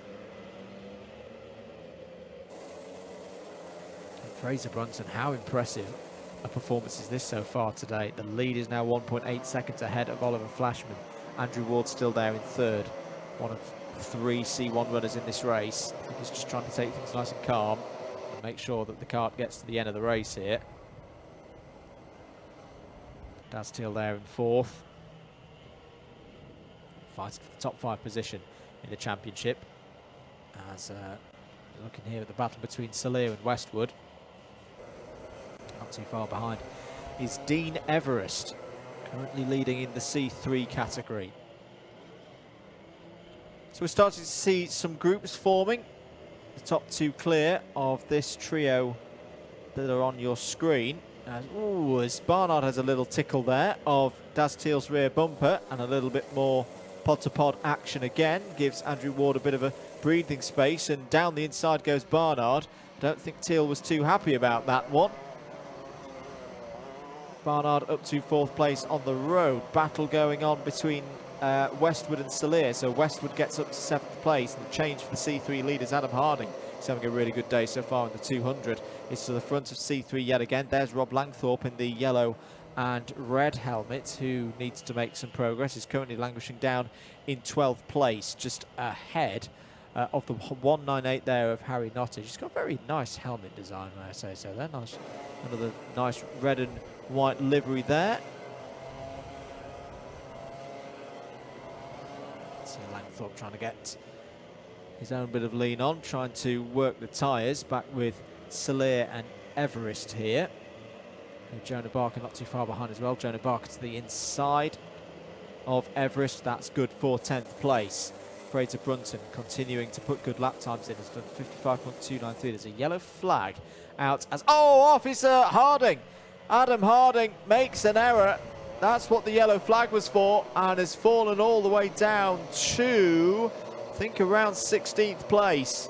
Further, 17th has just been overtaken by James Browning as well. So what a shame for Adam Harding there, as we're looking here at the battle for 3rd place between Andrew Ward and James Barnard. 2 minutes 40 to go. Brunton and Flashman continuing to trade 55s at the moment. A 55.2 last time around for Brunton, a 55.0 for Oliver Flashman. 3rd place battle still raging on as Barnard looks down the inside of Ward there. Shoves his nose in. Will he go for it into... Oh no, Ward covers it off pretty well, and bump and pass penalty has been handed out to James Barnard. So that'll promote Daz Teal back up a spot, but Daz Teal's going to take the position on the road. He's not going to worry about the penalty. Barnard will fight back on the latter stage of Stadium Corner. Retakes the position on the road of 4th. Daz Teal, I feel, just needs to be patient here as Barnard goes defensive. That's good again for Ward. He'll start to just edge away from these two as they continue to squabble.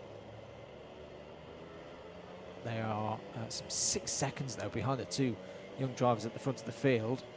Barnard cuts back ahead. Whoa, goes for a move down the inside of Ward. Ward sees it coming.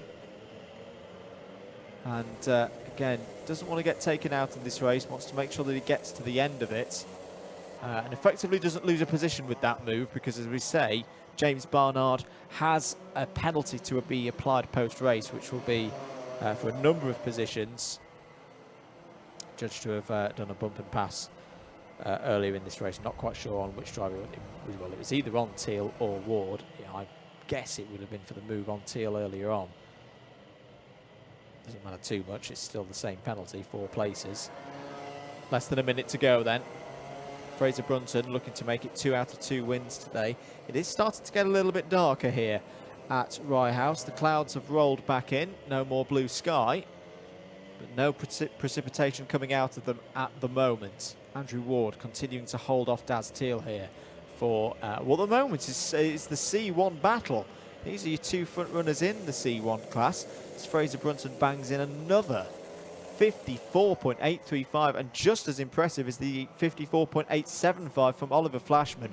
This is very good stuff indeed from some of our youngster drivers. Daz Teal looking to the inside of Ward there. There is Fraser Brunton, who could be setting himself up here for a front row slot in the A final if he keeps going like this with 2 out of 2. Just got to get round this final lap.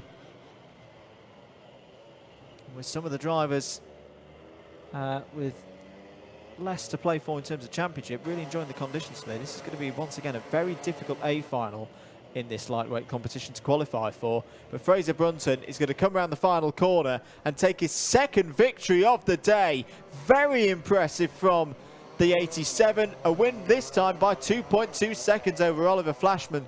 3rd will be James Barnard, but he has penalties. Who's going to take it on the line? It's going to be Daz Teal. Daz Teal takes it on the line, but that's still a good result for Andrew Ward, which will be a promotion to 4th place.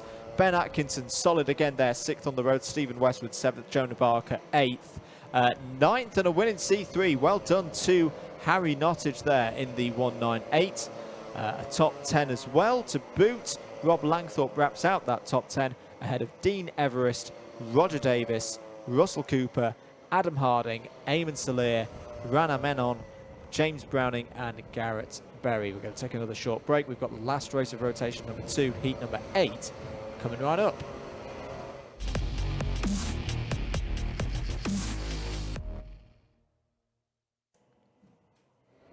You're watching live coverage of the 8th round of the Club 100 Sprint Championships on Alpha Live. Here is your grid 4, heat number 8. Jason Bradbury, another driver, needs a good result here. He starts on pole alongside Callum Brewell, Rob Dowsett and Chris Powell on row 2, Lee Hackett and Steph Theodori row 3, Daniel Brewer and Eric Mignon row 4, Rogero Mendes and Dan Seeger row 5, Callan Sigafus and Tom Fuller on row 6, Andreas Dimitriou and Pete Crompton on row 7, Gareth Pritchard and Chagjit Singh on row 8, Luke Dunnett and George Lawler wrap out the 18 kart field. Apologies, 19 is Matthew Cochran on the back of this one as well. We'll wait to see if we are good to go then. If the pusher cart pulls away, yes it does, so Bradbury will lead from pole position. Another driver who needs a good result here and will have the lead into turn 1. Up the inside immediately is Rob Dowsett in the red and white suit there.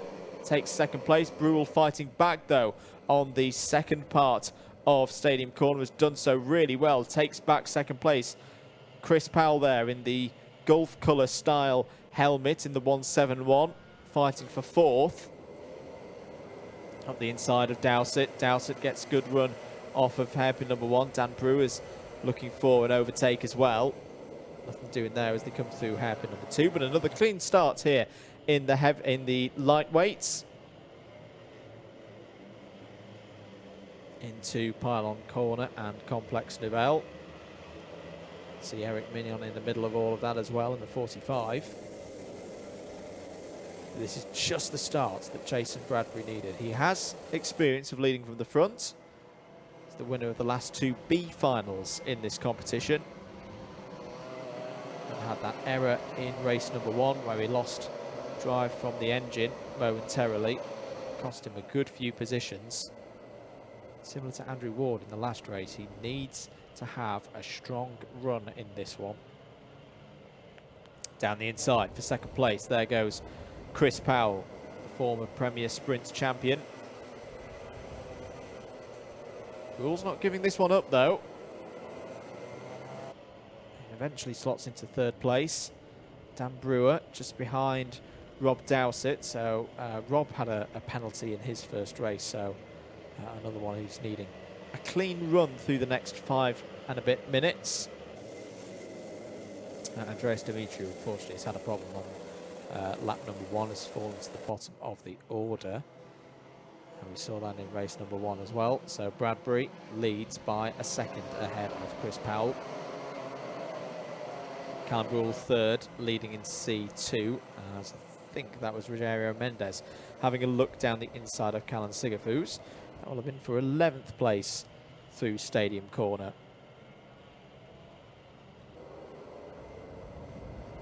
Bit of a train forming up behind Brule now, though, with Dowsett, Brewer, Hackett and Theodoru all involved. All experienced drivers.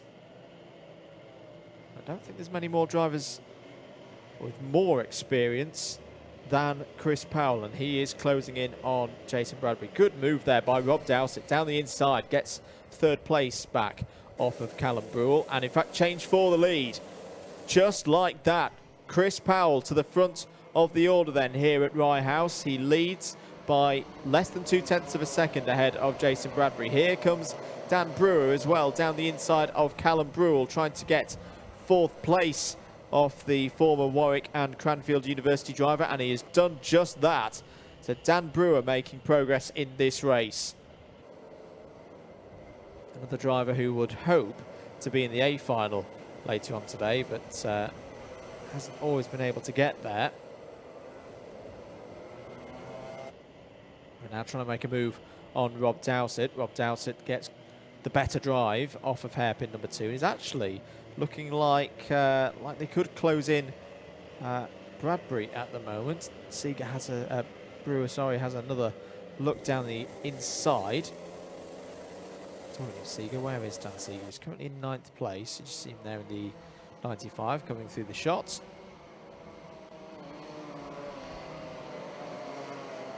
So as they file through to end lap number 4, 3 minutes to go. Brewer to the inside of Dowsett again, gets the move done on the exit of Stadium. Third place now then for Dan Brewer. The lead gap is 0.7 of a second, so it has gone out. Half a second pulled out by Powell on that last lap.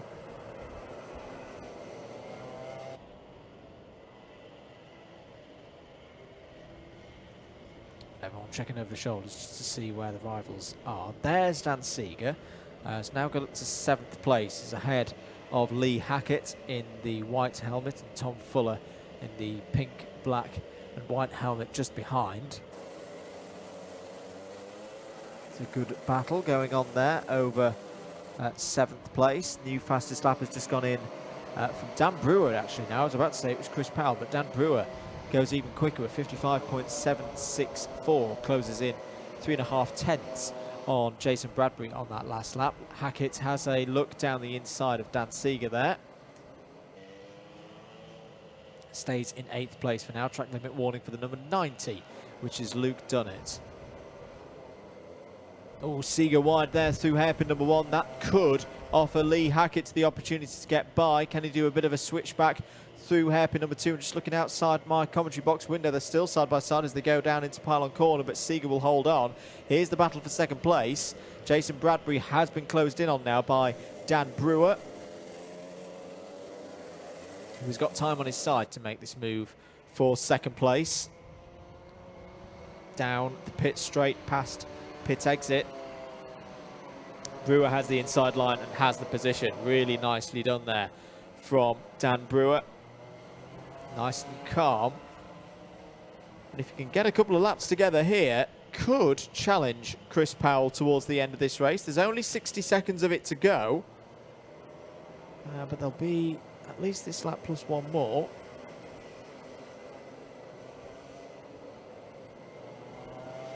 C3 situation looks like this. In fact, C1, C2 and C3 are all together on the timing towers. You're looking at that on the left-hand side of your screen. George Lawler, as we say, is the C3 leader in 13th place overall. In the overall battle is currently very close with Callan Sigafus in the 189. Last lap then for the leader, Chris Powell. Returned to Club 100 action at Wilton Mill a few weeks ago. And definitely hasn't lost any of the skills that made him a multiple sprint champion in years gone by. It's great to have him back in the paddock. Well-respected character. And has controlled this race in a very Chris Powell fashion. He just has a check over the shoulder there, sees that there's no challenge from behind. He's just got to navigate his way through the last couple of corners on this last lap, and he's going to take a heat victory here for round 8 of the Club 100 Lightweight Sprint Championships. Chris Powell is well and truly back and is a factor here today at Rye House. He takes heat number 8 with ease, ahead of Dan Brewer in second place. Jason Bradbury will be fine with third place there. Good conversion of points from pole position. Rob Dowsett needed a big result and got a big result. Wins in C2 as well with 4th. 5th for Callum Brule. 6th, Steph Theodoru. Lee Hackett in 7th. Dan Seeger 8th. Eric Mignon 9th. Tom Fuller 10th. Rogero Mendes and Callan Sigafus, the last of the C2s. And then our C3 order looked like this. George Lawler taking top honours in C3, ahead of Luke Tunnett, Andreas Dimitri, who recovered well to 15th, Jagjit Singh, Gareth Pritchard, Matthew Cockerham and Pete Crompton. That brings an end to the second rotation of racers in the sprints here for lightweights. We're going to take another short break. Next up is heat number 9.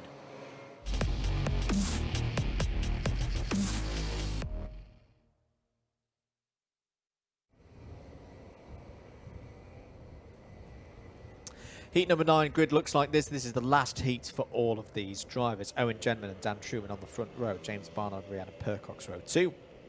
Max Reed and Martin Theodoru on row 3. Christopher Powell and Andrew Ward on row 4. Jonah Barker and Reese Pope on row 5. Daz Teal and Chris Alcock, row 6. James Williams and Steph Christoforu are on row number 7. Adam Harding and Adam Shepherd, row 8. Andrew Rabbage on his own on row number 9. Has Christoforu got a working transponder? Yes, he has this time. So Christoforu will be visible on our timing screens in the 197 this time.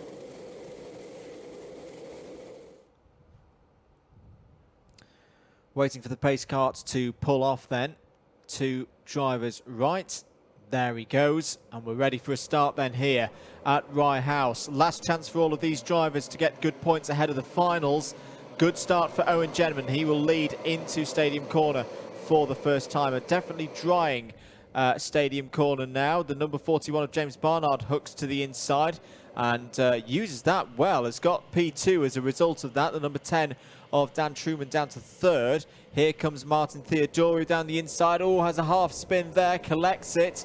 And everybody just about gets through the first hairpin. Are they going to get through hairpin number 2? Is anyone going to get forced out wide there as Theodoru is gracing the wall there? Has got a contact warning for his troubles.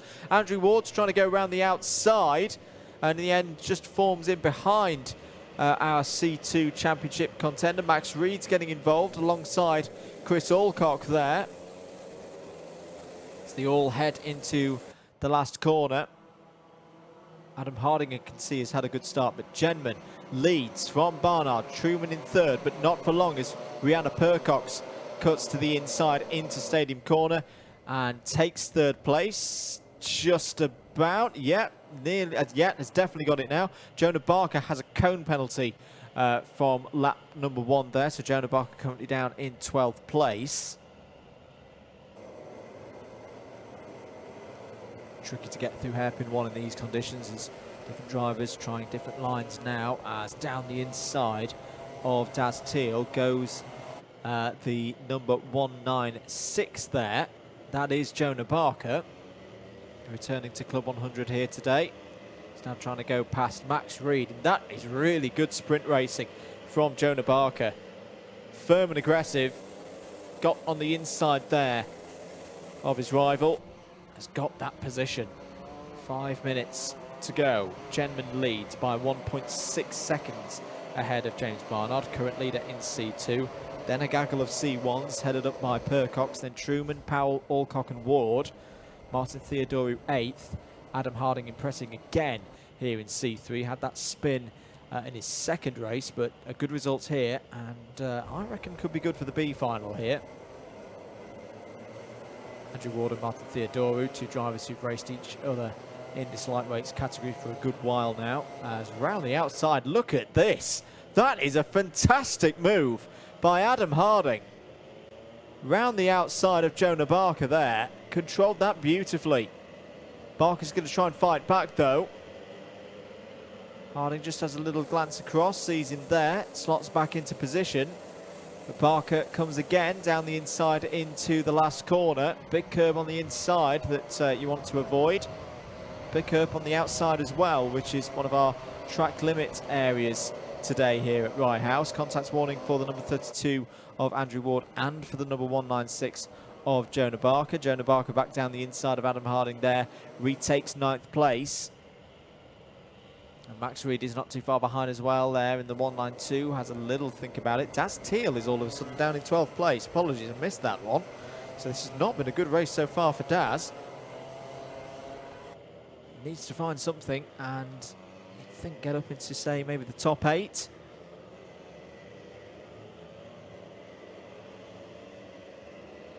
Here goes Max Reed down the inside of Adam Harding there. So that's Max Reed up to 10th place. Owen Genman is long gone in this one, 3.6 seconds out front. We'll keep an eye on him in timing. Here comes Jonah Barker again down the inside of Martin Theodoru. That's all over 8th place. And then this next battle between Harding, Reed and Teal. This is over P10. Reese Pope, unfortunately, has had a problem. Has lost about 10 seconds. Has fallen down to 17th place. It's now behind the field of C3 runners. Different lines being taken again. Adam Harding tries to find his way past Martin Theodoru there, the 141. This is very impressive stuff from Adam Harding. It makes things difficult for some of our C3 Championship contenders, because those spots that they would have been looking for in the B final will be even harder, as Jonah Barker down the inside of Andrew Ward there. He's really liking these moves into the slow speed right-handers in particular, such as the last corner, such as Pylon. But Ward is fighting back here down the inside now through Stadium Corner. Trying to hold his line there and does it very well. Retakes the position back into 7th place. Meanwhile, here is what's going on between Dan Truman and Chris Alcock for 4th place. Barker back down the inside of Ward, who has to take to the escape road there. May get a track limit warning for that one. Theodora to the outside as well. He wants that 7th place. Here's Truman and Alcock then. So this is 4th, 5th and 6th place that we're looking at here. Who do seem to be being caught, despite the fact that the likes of Theodoru, Ward, Baker, Barker, they're all fighting one another, which normally means you lose time. But they are still closing in. Lots of points at stake here in this race. Track limit warning indeed has come in for Andrew Ward. I imagine that is for his running wide on the exit of hairpin number 1. And you can see the contrasting lines now. It is interesting, Howard, how that inside line of Stadium Corner seems to have cleared a little bit quicker than I would have expected. Yeah, absolutely. Just had a bit of a break from the comms box, and you can see it trackside. You can really see the drivers committing to these corners now, where before they were, sort of very, very cautiously ambling in. They're now really throwing it. This is another good example here at Pylon into Complex Nivelle. The commitment, particularly from race leader Owen Genman, just now. I was watching down there. That he's really throwing it in, Yep. sort of dry condition style. And yeah, a lot more confidence out there than there was at the start of our day. I am just going to put a theory out here. Of course, we're sprint racing here. I'm comparing it to an E60 race about 8 weeks ago. Of course, oh, has Daz Teal got a problem? He's thumping the steering wheel there. We have a lot more race starts, so you have a lot more situations where you got 2-3 wide going through stadium, as you would on a lap one, on any kind of race. Is that clearing the water quicker? Because when you're in a longer race, it's, round goes Jonah Barker. Jonah Barker's going to lose a good number of positions here and recovers well, and everybody else avoids him. Good driving from the field. When you're in a longer race, nobody wants to clear that water. Nobody wants to be the subservient. But never mind that. Here comes Owen Genman. I really like the form of Owen Genman today. He takes heat number 9 and is going to be a factor in the A final. Goes for a little pirouette after the finish line as well. This is a close one to the line. Second place goes to Rihanna Percox. Never giving in there. Rihanna takes second. James Barnard in third. Fourth, the Dan Truman. Fifth, Chris Alcock. Solid again. Martin Theodorou takes sixth. I think that's a big result. I think that's a really solid result for Martin. Andrew Ward 7th. Christopher Powell in 8th. Daz Teal, Max Reed wrapping up the top 10. Adam Harding top in C3 again. Steph Christoforou in 12th. Jonah Barker in 13th. As the runners in Heat 9 come into the pits, we're going to have a short break before Heat number 10.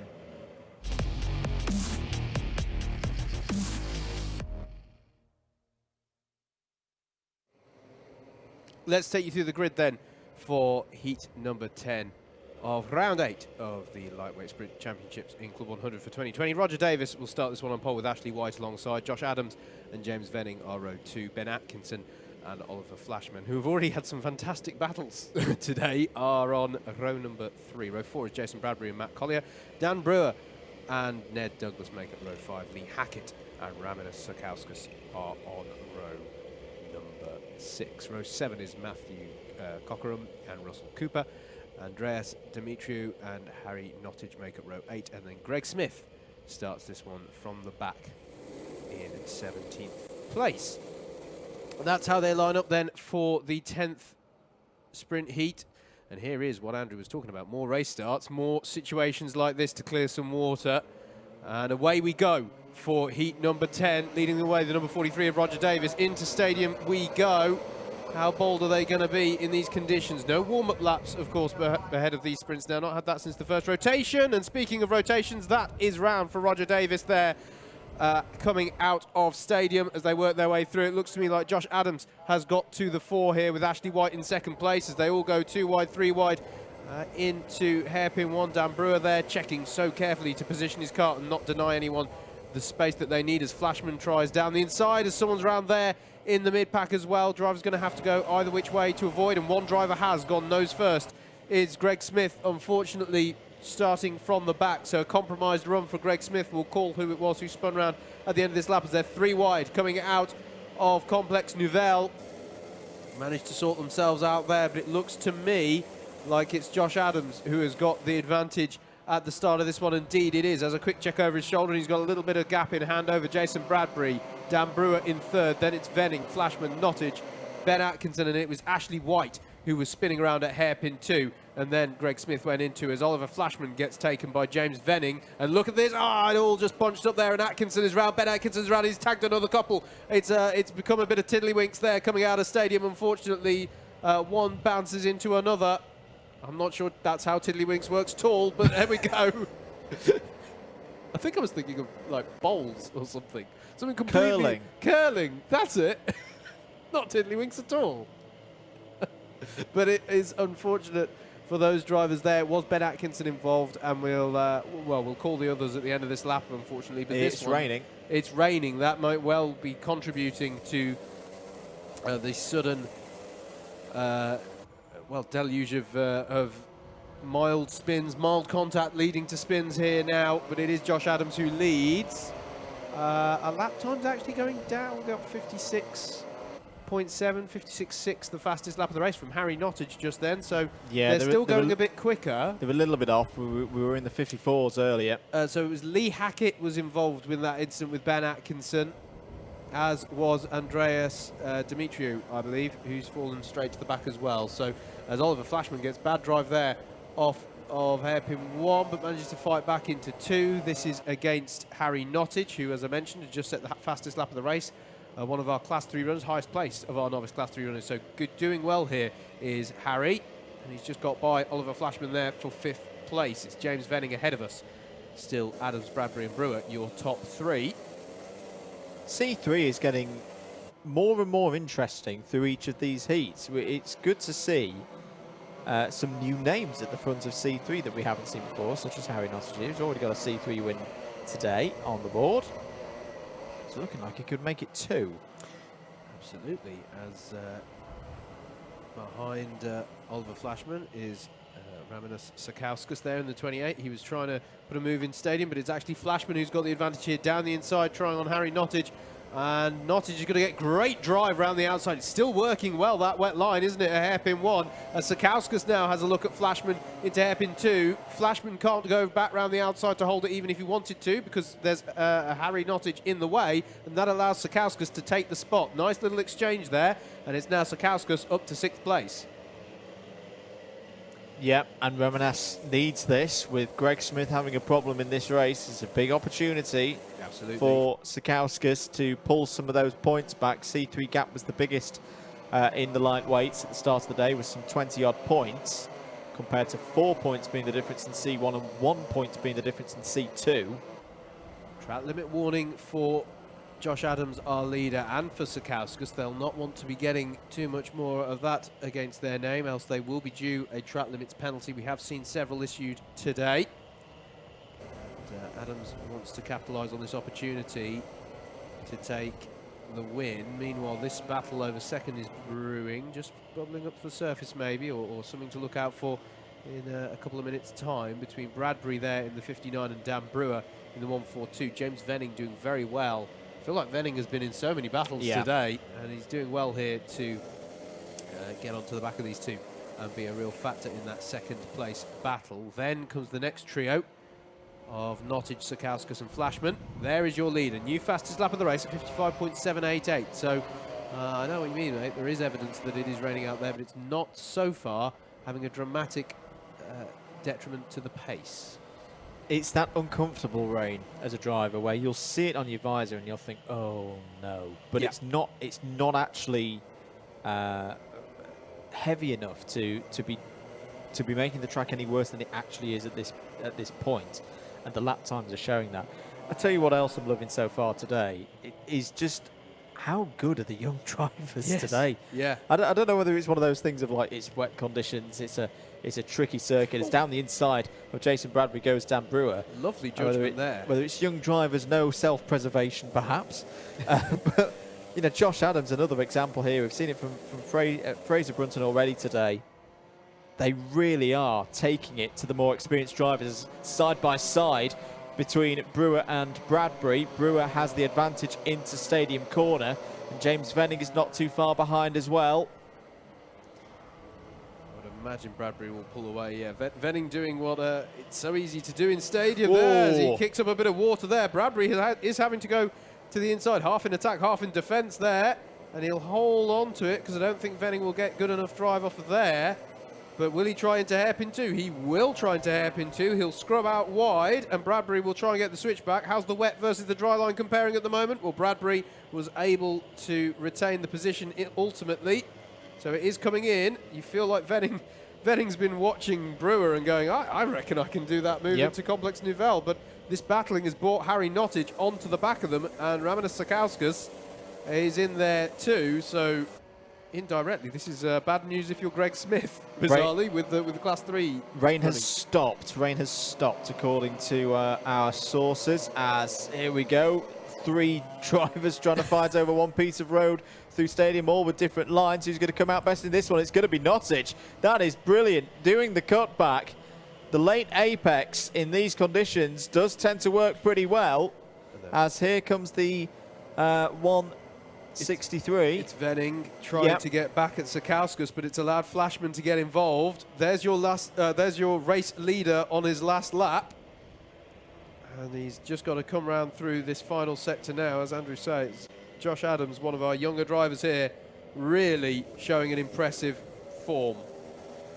Round the final corner then, for a great win here for Josh Adams. He's going to take Heat 10 here at Rye House. Very pleased with that indeed. That should see Adams into the A final.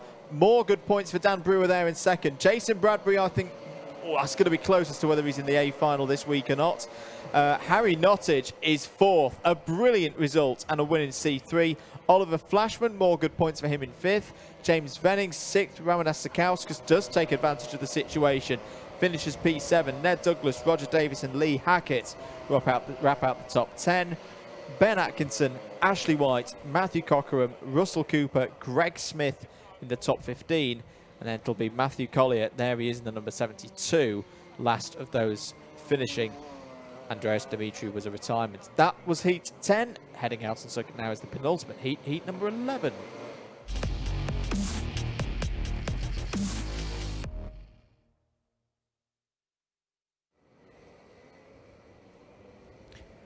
Let's take you through the grid then for Heat number 11. Callan Sigafus on pole, Dan Seeger alongside Jack O'Neill and Stephen Westwood are on row 2. Eamon Salir and Keith Segal make up row number 3. It's Pietro Pagano and Ed Bars on row 4 with Steph Theodoru and Peter Hargreaves on row 5 to round out your top 10. Then it's Eric Mignon and Cameron Moss on 6. George Lawler and James Browning are row 7. Row 8 is Pete Crompton and Gareth Pritchard, and then it is John Paul and Jed Toole on row 9. It's a 19-car grid, though, with Garrett Berry at the back of the grid in the number 201. It'll be interesting to see how those Class 3 runners come through. There are 7 of them in this race, and we've seen some good drives from many of them today. Here we go, though. Eyes on the lights, engine notes rise. Sigafus leads them away, and he's got a bit of an advantage. They turn into Stadium for the first time.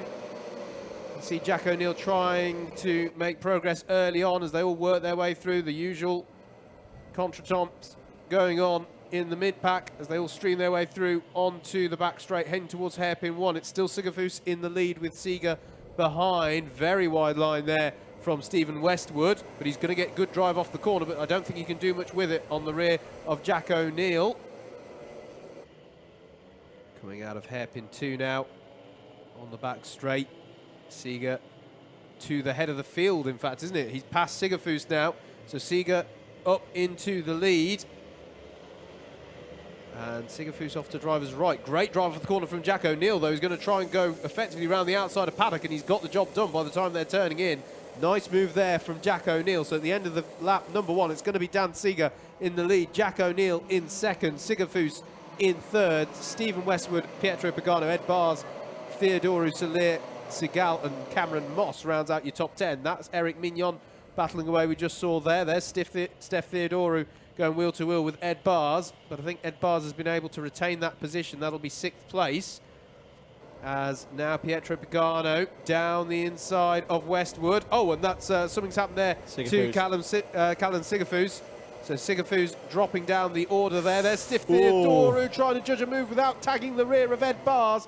Manages to get away with that one and judge it in the end really rather well against Stephen Westwood. Westwood struggling here as he's trying to refine his momentum after several carts have got by. But Pagano and Bars here working their way up the order, now up into 3rd and 4th, if I'm doing the quick maths correctly. It should get confirmed this time. Meanwhile, back at the front, Jack O'Neill challenging Dan Seeger here for the lead. Indeed it is. Pagano and Bars in 3rd and 4th, working well here to get up the field. Here's O'Neill, though, on the inside of Seeger. Seeger will get good drive, but I think O'Neill's already going to be able to block him out, and it is Jack O'Neill to the head of the field.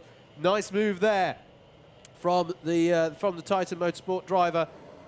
And there's Pagano and Ed Bars chasing behind with Theodoru and Westwood along for the ride as well. Ed Bars gets alongside Pagano. It's an unconventional line. He's going to get the switchback. Beautifully judged by Ed Bars. I thought he was positioning his kart quite riskily there on the driver's left of that straight, because we've mentioned already today how there's that little right-left kink in it, but he managed to make the space for himself and in the end get the switchback on Pagano. Really nice exchange there between two very experienced drivers in Club 100, both of whom have experience indeed of leading the lightweight championship at one point or another, if memory serves correctly. Pagano has been in that position in the past, but it's Ed Bars who is our reigning champion and demonstrated it well there with his move up into third. It was risky, but the good thing there with hairpin number 2, we've actually got a little bit of a drop away where you've got that kind of brick curb, which actually really helps you in these conditions because you can get a bit of a split mute situation, which normally doesn't do you any good. But in that one, you can definitely get the kart to turn in a lot harder and a lot earlier by using that brickwork there. So Ed got that absolutely spot on, as Theodore has a little bit of a moment there. He's going to be under attack from Stephen Westwood in the number 29, recovers, retakes the position there in 5th. But I think Ed will be pretty pleased with his morning's results so far. You know, he's there in 3rd place, and with the situation as it is, and obviously 4 points being the gap, the fact that you've got the likes of Jack O'Neill and Owen Gentleman up front, not as championship contenders, but doing very well, I don't think Ed will mind that. No. He will not mind that at all, because he knows he just needs to keep himself ahead of the likes of Ed, the likes of Daz, Mike Coppin, and so far today he is doing that. It's to people who maybe, to give an analogy, it's a Pierre Gasly win. Yes. It's a Pierre Gasly win. It's just good for you. Doesn't impact the championship in a massive way for the main players in it. So it's some, I think they could be broadly happy with their scoreline thus far. Ed Bars though looking to get maybe some more points in this, because he's now onto the back of Dan Seeger, who's been driving really well in this one. Very well. Very good drive this one from Dan Seeger. Has been keeping good pace, but you can see the gap that's opened up here between O'Neill and himself, and he's now under pressure from Ed Bars. Bars turning into stadium section. Really difficult corner to get right in any condition, really. It really does take some honing to get it right. Stadium here at Rye House. A unique start to the lap. Braking hard here into hairpin 1. And Ed Bars is positioned similarly to how he was on Pagano, actually, but he hasn't got the drive off hairpin 1 to do what he did to Pagano earlier on. Into hairpin 2, though, he will get a sort of switch back, taking a slightly later and tighter apex. There's a leaf on the line, but that's not going to deter Mr. Bars in his pursuit there. Into pylon corner, and then complex Nouvelle to get the... he's got good drive off of that corner here, but Seeger is positioning his kart nicely here at the moment without compromising his pace too much. Pietro Pagano in clean air, you could just see in the back of the shot, in 4th place.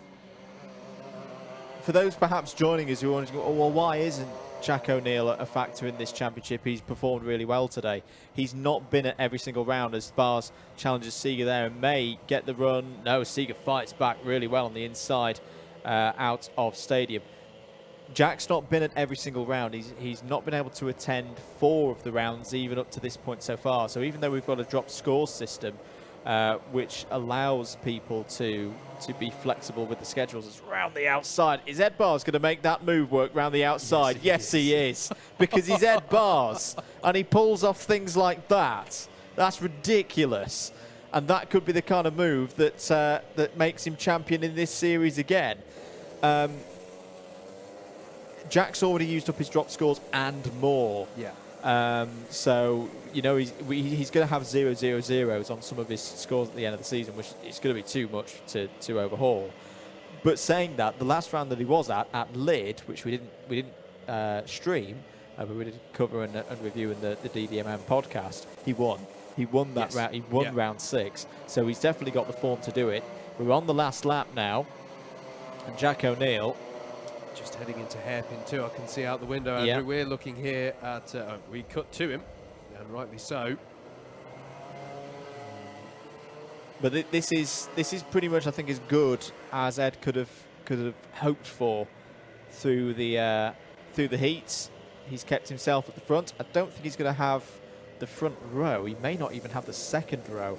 But as we say, he's going to be in that crucial spot where he's ahead of all of his championship rivals. As here comes Jack O'Neill to take another win here at Rye House. He takes heat 11. It's been a very, very good morning for the Titan Motorsport driver. Ed Bars is second. Dan Seeger, more good points in third. Pietro Pagano, with helmet change, is in fourth. Steph Theodore fifth. Stephen Westwood in sixth. Here's a close one on the line, and it goes to Sigafus. Callan Sigafus in seventh. Cameron Moss in 8th, Eamon Salir 9th. Great result for Garrett Berry in 10th, so a top 10 and a C3 win. George Lawler in 11th, Jed Toole in 12th, Peter Hargreaves 13th, James Browning 14th, Eric Mignon 15th. Gareth Pritchard there he is in the 181, Pete Crompton there in the 82, and last but not least will be Keith Segal. We've got one more heat here at Rye House of the Lightweights. That's coming up after this very short break.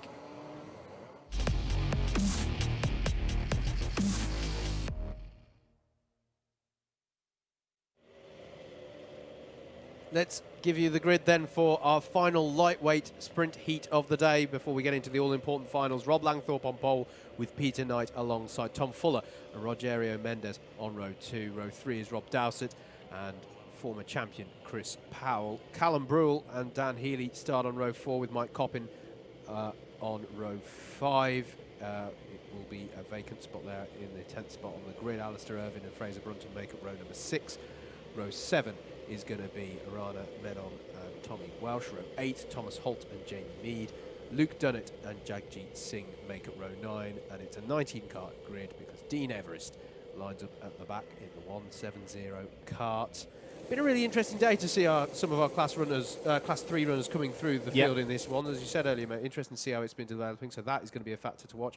But how's this one going to go at the start? Peter Knight there in the 144. Be interesting to see what start he can get. Rob Langthorpe, though, is your pole sitter, leads them away for the final heat of the lightweights today. Good start from Tom Fuller in grid number 3. He's going to try and go around the inside. Peter Knight is going to try and go around the outside. Sorry, who was round there, mate? Rogerio Mendes was round in the 101, did start on the second row of the grid. Oh, Peter Knight in the water, through the water splash that we've got here at Rye House. This isn't Wales Rally GB, even though it is the right time of year for that kind of thing. Rob Langthorpe, I think, went deep, and Peter Knight leads. Well, that's remarkable. That's obviously the technique you need to employ. Mike Coppin coming back at Tom Fuller there for 3rd place. How on earth... Peter Knight's grip through hairpin 1 and the drive off of it was just completely uncompromised. I think he's been taking lessons from George Russell on that one. That was Magello-like. That's amazing. Anyway, it is Peter Knight up into the lead. Rob Langthorpe, though, has been able to stay up near the top in 2nd place. And Mike Coppin, as I say, getting Tom Fuller there as they come around to finish this first lap. In fact, Fuller has been taken, or is being taken, by Fraser Brunton. Brunton up to 4th place in the background as Coppin tries to tuck underneath Langthorpe. There's a penalty for Chris Powell. It's bump and pass. It is bump and pass. That's 4 positions that's going to be applied to Chris Powell. Watching him coming up through one of the finals would be an entertaining one to watch if he needed to. Just to remind, Fraser Brunton's on a hat-trick here. Yeah. A hat-trick of... And look at this up the inside of Rob Langthorpe, going for P4, going for P3. There's no way that he could pull that one off on Mike Coppin. Mike Coppin's going to be side by side. Tells him to get behind, youngster. You're not coming through me there. It's like when someone's trying to find their grid slot on a formation lap. I need to be in here. That was amazing.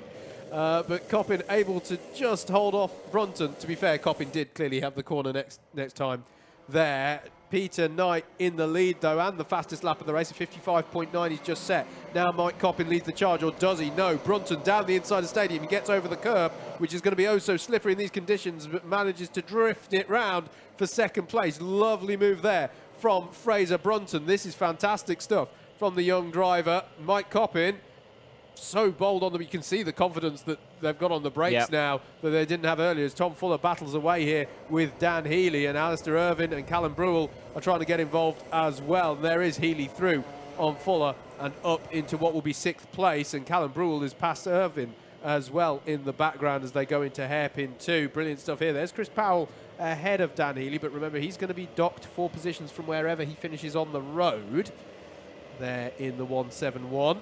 And the distinctive, well, you can always spot Chris Powell because his name is at large on his helmet, with the golf-esque colours, I suppose we'd say, to describe it.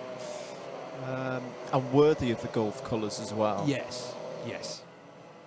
Sorry, ladies and gentlemen, that's a pet peeve of mine. We'll move swiftly on.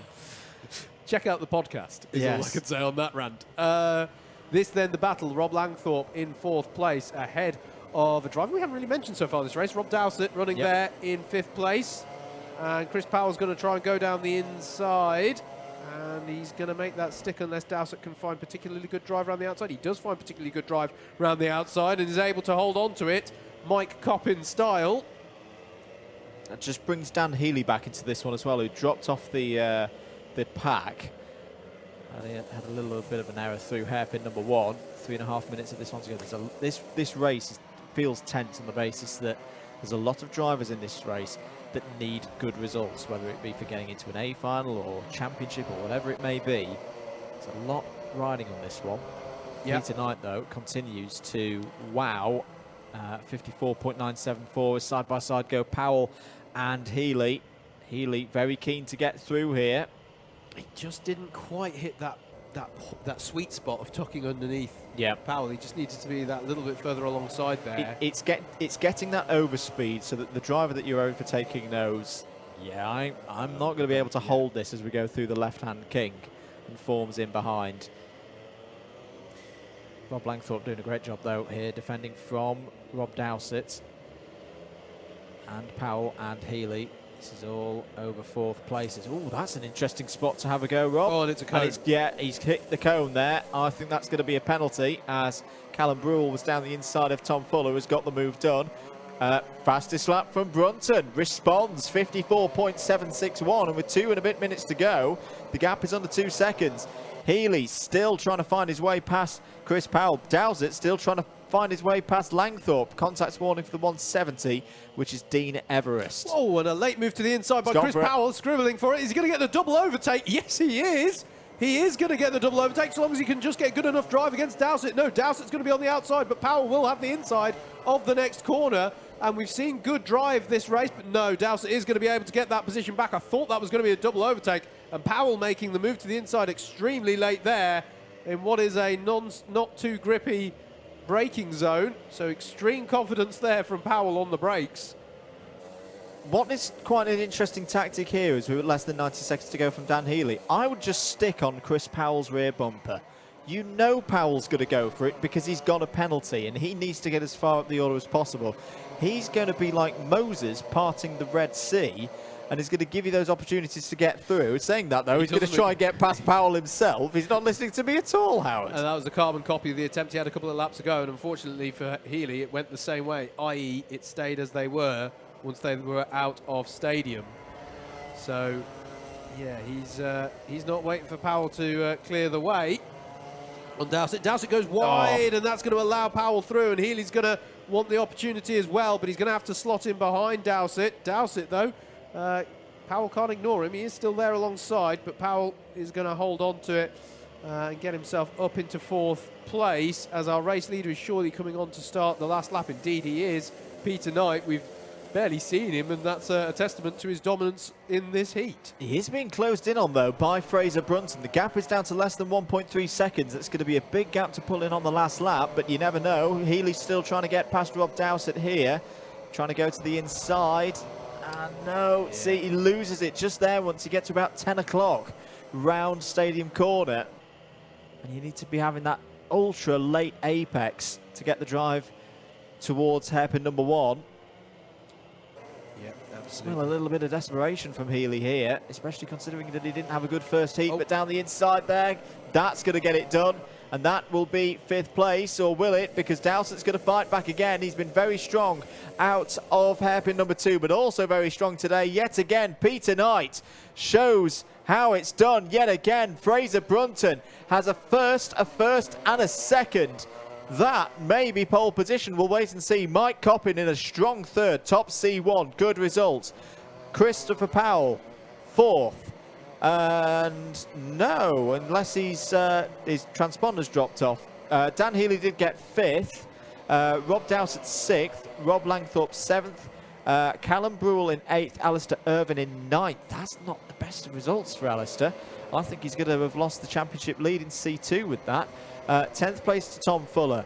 Jagjit Singh takes a win in C3. Well done to Singh there. I think that's the first of the day. Luke Dunnett was 2nd in C3 and 12th overall. Rogero Mendes recovers to 13th after the spin on lap 1. Rana Menon, Jamie Mead, Dean Everest, Tommy Walsh and Thomas Holt were your runners and riders there in heat number 12. that was all your lightweight heats then. It'll be the finals next, and there'll be a short pause as there. Well, we're inside that. I don't know if we wave. They're quite tinted windows, aren't they? Yes. I don't think you'll be able to see us, but we're in that building somewhere, as is the Alpha Live crew and the clerk of the course, and that's quite some incident. Someone's had to get their cart up there. Just whilst there's a pause as well, there's something that we haven't addressed yet that is good that it hasn't happened. We haven't had an episode of Goosegate with the conditions. This was a genuine fear of mine when I was looking at the weather forecast earlier in the week. No geese have been found wandering through Stadium Corner. No. So if they are listening, keep to the canal, please. Yes, indeed.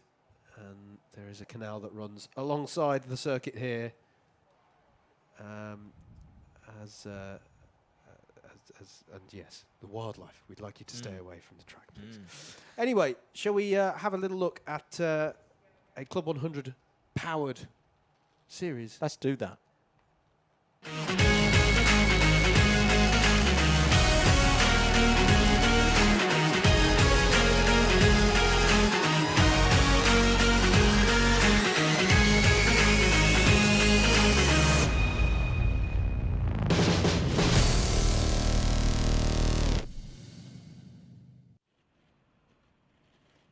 Well, I think that was my worst ever lead into a VT ever, but the BUKC is indeed Club 100 machinery powered, has been for many a year now in the British Universities Karting Championship. It is how so many of our drivers get started in this form of karting. We should say, obviously, yesterday's announcement from the government. Yes. Discussions will be had over the next few days as to what that means for the season, which is scheduled to start in a few weekends' time up at Wilton Mill. So make sure that you're following the Facebook pages, the BUKC page, the Club 100 page, our own page at Double-Dash Sport Media. I think they're trying to say hello to us again. Oh, there we are. Oh, yeah, you can see us. Hello. Hello there. Hello there. So, yeah, I mean, obviously we hope that BUKC is running, of course, because it's what kind of November's all about, the end of November. It's how we always wrap up our year. But, the safety of everybody has to come first. So we'll wait and see on that one.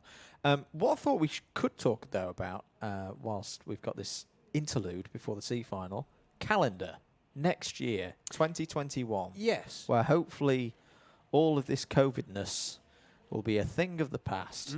Calendar came out early this week. It did. And I've got to say, I really do hope that we can do this calendar in full, because I think it's a belter. I think it's one of the best Club 100 calendars in a good few years. I'm inclined to agree with you there, mate. I think it's a really, really, it's just a really exciting calendar. It's got plenty in the way of circuit diversity. That's the big one for me. It's like sometimes that people can say, oh, well, we're going to this place twice or three times. There's only 2 circuits that we go to on more than one occasion. One of them is Buckmore Park, with a traditional season opener and season ender, back to being a season finale, and Wilton Mill. But who's to say that actually we won't run international on one of them and Zulu on the others? But then you've got a great mix of circuits and the return of some old favourites. Yeah, absolutely. Let's run you through a little bit of that calendar, because it is an absolute stonker of a calendar. I agree, mate. So we are due. Obviously, all these dates, and indeed this was stressed when it was released, these are provisional, of course, given the circumstances. They are every year. Until the they are, to be December. fair. That is true. That is true. There is always this period of provisionality, if that's a good word to use. Buckmore Park, traditional start there on the 28th of February. Round 2, not yet confirmed whether we're going to Shannington on the 14th of March or Llandau on the 21st of March. Yep. Either one of those circuits, absolutely fantastic venue to head over to. Clay Pigeon then in the calendar on the 25th of April. Wilton Mill on the 16th of May. Lydd is then in its sort of normal summertime slot on the 13th of June. Glanny Gores, Great. driver's Brilliant to favourite. see what GYG back on a Club 100 calendar, and I can't say this loud enough. If you're watching live and you're wondering, oh, do I really want to travel that far into Wales? Yes. The answer is yes. If you have never driven GYG before, do it. It is worth the drive. And I've got to say as well, the drive to GYG is actually really good. Honestly, it's a beautiful part of Wales, Yeah. full stop. So definitely check that out.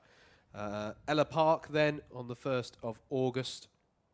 Bayford Meadows on the 12th of September, getting in that visit to Bayford. Yep. Again, Wilton Mill on the 10th of October. Rye House, where we are this very fine day, streaming to you right now, on the 31st of October. So basically this weekend next year. And then finishing, as we typically would do, at Biltmore Park on the 14th of November. All of those dates are provisional, but as you say, mate, I really hope that we can do the full complement of rounds, because that is a brilliant calendar that JV and the crew have been able to put together. Those dates were all the Sundays for the Sprints Championship, and to make things nice and easy in my head as well, the Saturdays still got the same schedule of the Sprint 60s and the return of the Teams Championship, the Teams Endurance, as we had at the start of the season before COVID hit. All the same circuits, which I'm particularly pleased about, because it means that Endurance gets to return to Bayford Meadows. Absolutely, and I'm not sure. Someone please correct me if I'm wrong. You may know right here and now, mate, but I think that's the first time Club 100's done that style of racing at Bayford since the BUKC used to hold their Southern qualifiers. Correct. So that is a... that's good to see a return of that at Bayford Meadows. Interesting pit lane at Bayford Meadows, it has to be said, with a 180-degree U-turn in it, but similar at Ella Park. Absolutely, nothing we can't handle. All the details for that, especially if you're new, if you've not been involved this year, head across to www.club100.co.uk. Entries and registrations will open around the time of the final round, which currently is scheduled for the first weekend in December. I'm going to get that wrong. It is. It's the It is weekend in December, because it's where we hope that if the lockdown has been withdrawn, that we will be back to the same state that we are at the moment, and we will be able to run the last round. We'll wait and see on that one. 5th and 6th of December, just to confirm. So that is when the last round is scheduled, and hopefully that will be able to go ahead. But yeah, keep an eye on the website for all the latest information. Keep an eye on the Facebook page as well, at Club 100 Racing. A C final is being prepared for. I can see drivers getting in their carts, which means we must have a grid. And because I'm conscious of time, let's get into that right now. Let's go for a short little break and then be ready for our C final, where we'll be looking for the top 4 to go up into the B.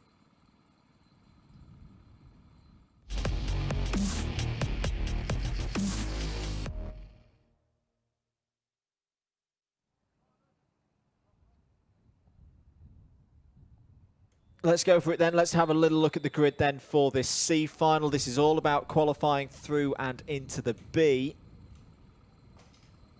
I'm not sure if we've got the grid graphic, but I'll just crack on with reading it out for you. On pole position, we have James Williams in the 113, Reese Pope alongside him on the front row.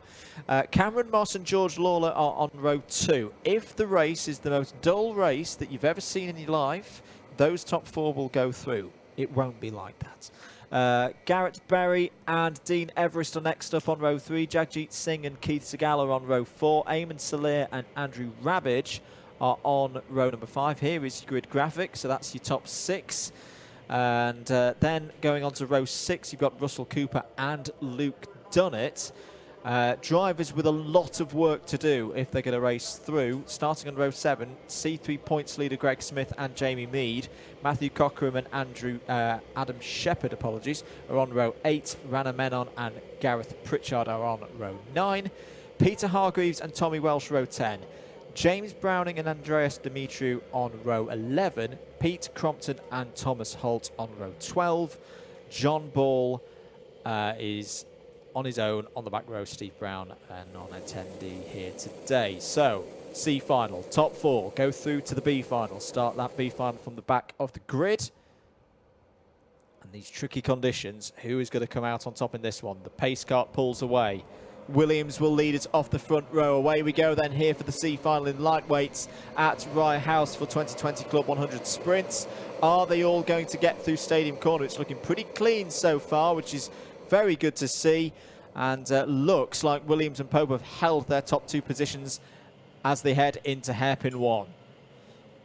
The 2:01 of Berry has had a good start there in the red suit, up to 3rd place. There's a couple of half spins in the middle there, as I think that may have been Eamon Salir in a bit of trouble. 2 and 3 wide. Greg Smith's all crossed up and he's going to be out, and that's big. That is big for in C3. Greg Smith has a spin and is going to have gone right to the back of the field now, and could be in trouble here in terms of losing that C3 lead, especially with other C3 drivers already in the B final. Longer race this, of course, 12 minutes. So plenty of time for drivers in that top 10 to make their way through. But James Williams leads from Garrett Berry, Rhys Pope in 3rd, Dean Everest is up to 4th. Also a good start for Andrew Rabbage. He's up 4 places, now 7th. Not sure if we mentioned as well, but not the best first laps for Russell Cooper, Keith Segal, Luke Dunnett, also Thomas Holt involved in incident as well as Greg Smith there. So a few drivers with accidents and incidents on the first tour of the circuit. There was a half spin for somebody as well. It was around the region of George Lawler. We'll wait to see who it is, but going side by side for the lead now. This is Berry trying to go around the outside of Williams into pylon corner. Should have the inside line. Here comes Rhys Pope as well, trying to sneak up the inside, take 2nd place. But great racing between these 3. Pope still on the inside for the last corner, and Williams may have to give that one up. Now, if those 3 can work together now, they can start to pull away from the rest of the field, which is exactly what they should do. They don't want to pull themselves back into the clutches of those behind. Cameron Moss is currently the holder of the most uncomfortable position in the field. That is the last promotion place into the B final, 4th on the road. I'm not sure. I think 5th is probably the least comfortable, but I know what you mean, as down the inside there went the 42 of Pope, and was that a change for the lead there? As there's a very slow moving Peter Hargreaves as well on the apex, and it is a change of lead. So Rhys Pope passed Garrett Berry into the lead. You can see why Pope would want to do that. He's a C2 driver, an experienced C2 driver. He wants to control this race from the front of the field, as here comes the 195 of Jamie Mead. We've not seen Jamie too much so far today. That is a move on the 182 of Jagjit Singh for 8th place. 9 minutes to go. Still plenty of time for those with good speed to come through this field. I'm just going to keep things nice and tidy. There's a battle between the 15 and the 25. That's Welsh on the inside of Hargreaves. That'll be Tommy Welsh up to 12th. Track limit warning for the number 25 of Peter Hargreaves. Rhys Pope has this one under control at the moment. Starting to pull away slightly from Berry. And that top 4 actually are now working together, which is perfectly fine. They can lock out the promotion positions. Here's the 146 and the 182. This is Singh in the 182. And a recovering Eamon Salir. And Eamon Salir slipping through and gaining another position there. That's him up into the top 10. Yeah, it was a nice move from Salir around the outside of pylon. Just had the better drive down the back straight and was able to bring home the advantage. But important to judge the width of your fellow racer at the apex there. So well judged there, as that was Peter Hargreaves battling away with Tommy Welsh, who has just got by him for 12th place. Hargreaves struggling in this one, Andrew. Yeah, it's been a tough day for him pretty much since the very first heat of the day, where he made contact with the tyre wall on the exit of hairpin number 2. You can see the number 30 of Russell Cooper is starting to recover, as is Greg Smith in the green suit there. He's got a lot of work to do now, as sliding down the inside is the number 90 of Luke Dunnett. Oh, wrong, Keith Segal's not wearing his blue suit. He's just got a blue rain suit on. That was That's what confused me earlier. I didn't know that Keith had a blue suit. He's obviously got his infamous. I was his Firestone suit, isn't it? The Firestone suit. And then the white that's Yeah. introduced this season. So I don't know why I said blue suit, because he doesn't wear one. But he's got a rain suit that's blue, and there he is battling away with the Firestone suit, which I don't think would look very out of place if someone was wearing it in the Le Mans 66 film. I know what you mean. I know exactly what like you mean. it. Greg Smith battling away with him, as is Luke Dunnett at the moment. That is Hargreaves, isn't it? Yeah, Battling Peter away. Hargreaves and Tommy Welsh. Tommy Welsh getting back ahead of Hargreaves for 12th place. Been going on for a number of laps, that battle has. Dean Everest starting to get on top of his kart, has closed the gap to Cameron Moss to a couple of tenths. Why is that crucial? Well, it's for the 4th place, the last spot in this final. And in fact, there it is, it's changed. So Dean Everest in the 170 in the Dayglow yellow there is now into a position where he will go through into the B final if he can keep himself in that spot. There's about a second and a half up the road to James Williams now, so James just needs to keep his head forward, keep putting in the good lap times. The top two have gone, Reese Pope and Garrett Berry. Don't need to worry about them, they just need to keep things nice and calm for the next 6 minutes or so. Who else is on good pace and could be a factor in this? Well, Andrew Rabbage is not too far behind. In the number 74, George Lawler has had C3 wins so far today. Counts him out of this one at this stage. Reese Pope has set the fastest lap of the race so far, 55.707. As you say, well in control of this one. Williams there in the 113 has just set his personal best of the race so far, 56.858, just what he needs. Andreas Dimitriou has recovered well. You can see him there in the 193, is now up to 9th place. He's just got past Eamon Salir. Here goes Hargreaves trying to get past Welsh again. These two have pretty much been fighting since lap number 2. Everybody else is queuing up behind them, including C3 points leader Greg Smith. Absolutely. Russell Cooper there in the number 30 as Greg Smith kicks up a little bit of water in the background. I'm appreciating the, can I say, Goodyear or Jota Sport colours that Russell Cooper has on his race suit. It's quite a nice blue and yellow combo he's got going. As Greg Smith makes more of a move, and someone was going for a big one there, and we cut away. But I think 90. we all know what happened between the two shots we saw of it. Going a little bit bold into there. That was Luke Dunnett and was it Matthew Cochran? Yeah, I think it was on Matthew Cochran there. There was a bit of an oof, but both of them have carried on, and there is a penalty, quite rightly, for a bump and pass there by the number 90. Yeah. Good officiating once again from the Club 100 spotters and race control. Prompt decision, that's what we like to see. Other motorsport series, please take note. Yes, indeed. Greg Smith now trying to find a way past on Adam Shepherd in the 138. Meanwhile, here is still the battle between Welsh and Hargreaves. Coming out of hairpin 1, and say Russell Cooper there, trying to find a way through on Hargreaves. It's all bunching up, in fact, because it's actually now Adam Shepherd who has a go at Cooper. Greg Smith trying to position his kart to find a way through, and he is going to surely find a way through there, unless, yeah, I was going to say, unless Shepherd really stamps on the brake pedal into Complex Nouvelle's apex, but he has got the job done. So that is Greg Smith up to 14th spot. Cameron Ross is not giving this one up, which is really good to see. There he is in the number 26. He's just set his fastest lap of the race so far, 56.4. Closed the gap down to less than 0.2 of a second. We've got a proper scrap here going on for this last promotion spot into the B final. Dean Everest there in the 170 holds it at the moment. Cameron Ross checks over his shoulder. No radios allowed in this series, in the sprints. But if he has got someone on the side of pit lane able to do some hand gestures, I'd say keep eyes forward. Don't worry about those behind. It's the driver in front that he needs to be concerned about. But at the same time, look at this. Everest is pulling Williams back in, so Williams is going to be under pressure now.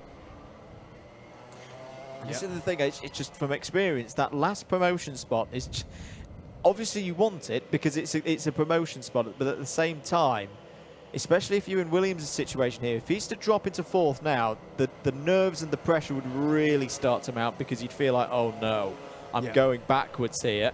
Oh, the Everest with a very different line there through 2. We'll get a great switchback, and that is beautifully judged by Dean Everest to just take a bit of the pressure off of him. I was about to talk about how he was in the difficult position of 4th place at the moment, and if he wants to attack, he's got to do it in a way that doesn't compromise him, but he's done it. Beautifully judged, and immediately you can see James Williams is thrown into the pressure cooker being applied by Cameron Moss as we are coming into the last 90 seconds on the clock. So that was brilliantly judged by Dean Everest to get himself up into 3rd place. It's now James Williams versus Cameron Moss for the last of those qualifying positions up into the B final. If you're Andrew Rabbage just in the background of shot, you want these two to kick off now. Right now, please, and slow each other up so that you also get a chance. As Williams is looking to the inside, he's got to be careful though. You don't want to take you don't want to do a half-hearted move, putting yourself onto the wet stuff and then end up going wide. But he has got good pace here on the tail of Everest. Well, it's not that Moss is swarming all over him at the moment. This is the thing. Williams did have a couple of seconds in his back pocket. It just seems like he's had a rough couple of laps, but is now back on the pace. Just regrouped a little bit, maybe taking a little bit of a breather. Yeah, he's right on the rear bumper now of Everest once again. This is going to be a very intriguing last lap. Can't call this one at the moment for 3rd, 4th and 5th. Yeah, 6 seconds up the road is Garrett Berry in 2nd, and Reece Pope a further 3 seconds to the good, nearly ahead. So they, pending any issues for them on the last lap, should be fine. It is all between these few drivers for 3rd, 4th, 5th, possibly 6th as well. Rabbage is much closer, and here is a look from Williams on Everest down the inside. And Everest slots in, and that was a beautifully judged move. Is Everest going to come back on him? No, just sit there, Dean. Just sit there as well. He takes his late apex line that he's made work well for him at other points during this race. He is going to have the overspeed, but my goodness, you two have got to be careful battling away here because Moss is right there, and he'll look for any opportunity. Coming through the last few corners, there is Reece Pope with the win of the C final. Garrett Berry will finish a commendable 2nd to get the 2nd of the promotion spots. It's going to be a drag race. How's it going to be? It is going to be a drag race to the line. Who's it going to be? It's going to be James Williams, and Cameron Moss gets it. Cameron Moss takes it off of Dean Everest by 0.161 of a second, and it was just too much battling there on the last lap from Dean Everest. I think he should have let it's easy to say after the fact and sat here in a cosy comms box, but it would have served him well, I think, Andrew, to have let Williams just go by, slot into place, and focus not on trying to regain the 3rd position, but hold on to that 4th. Yep, I 100% agree, but that will come with experience. So your provisional results, Reece Pope wins it from Garrett Berry. James Williams fights back to 3rd, regroups, gets into the B final. Cameron Moss takes the last of those B final spots. Dean Everest in 5th. Andrew Rabbage, George Lawler, Jamie Mead, Andreas Demetriou and Eamon Salou all got good points there in the top 10. Tommy Welsh and Greg Smith were next. Russell Cooper and Adam Shepherd were next after them. Peter Hargreaves wraps out the top 15 on a difficult day for the driver in the number 25. Keith Segal is 16th. Matthew Cockram 17th. James Browning, Peter Crompton, Gareth Pritchard, Jagjit Singh, Luke Dunnett, Rana Menon and Thomas Holt. 24 runners in that one. Can I just acknowledge as well, just across the line there, Pete Crompton got 19th place against Gareth Pritchard by 7 thousandths. Can I just acknowledge how nice it was? They immediately gave just a quick thumbs up to each other. Just, yeah, good race, mate. Immediately, it was instant. It was great. It really shows how there's always somebody for you to race, and in well-natured competition as well. I think is a real mark of Club 100 as well, so that was nice to see. Getting quite blustery here at the circuit, not the blue sky patches we saw before, but we are getting ready here for your B final in the lightweights as they just work out the final grid for that, because of course you've got the final promotees onto that grid. So as the wind picks up here, and I'll dare say, is it drizzle as well? Because that looks very drizzly to me. It's going to be interesting conditions as we look ahead to the B final here at Rye House.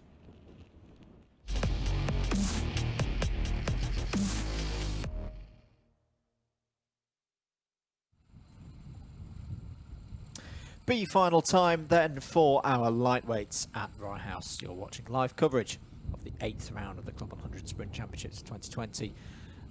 Live stream brought to you by the brilliant team at Alpha Live. Commentary from Double Dash Motorsport Media. Let's have a look at the grid. In fact, Howard has the grid for this B final. Indeed, Stephen Westwood will start this one from pole. I have to say, by the way, note the points accrued over the heats, how close it is at the front of this grid. Stephen Westwood on pole with Rob Langthorpe alongside. Ned Douglas and Jonah Barker make up row 2. Two drivers who I think have driven very well so far today. Dan Seeger and Max Reed are on row 3. Alistair Irvine and Tom Fuller on row 4. It's going to be important for Irvine, I think, to do his absolute best to get up into the A final if he can at all manage it from a Class 2 championship perspective. Christopher Powell and Steph Christoforou are your 5th row, running at your top 10, and then it's Rob Dowsett and Andrew Ward on row 6. Row 7 is going to be Ashley White and Callan Sigafus. James Venning, battling so much throughout today, is going to be there on row 8 with Jed Toole alongside. Eric Mignon and Matt Collier make up row number 9. Rogerio Mendez and Roger Davis will be row 10 to round out the top 20. Then it'll be Ramanas Sakauskas and Adam Harding on row 11. That's all we have on the graphic, but remember, we have also got our promotees from the C final who have just been confirmed as well on timing. Reese Pope confirmed as your winner of that C final, as we just saw. Garrett Berry in 2nd, James Williams in 3rd, and Dean Everest has made the cut because Did someone be a little bit light? Cameron Moss, 4 positions, gaining a single place through contact. Oh, okay. Which we didn't spot on timing during the race. So Dean Everest did actually get through in the end. I'd still argue that what we were saying applied about playing it safe, but he has got through.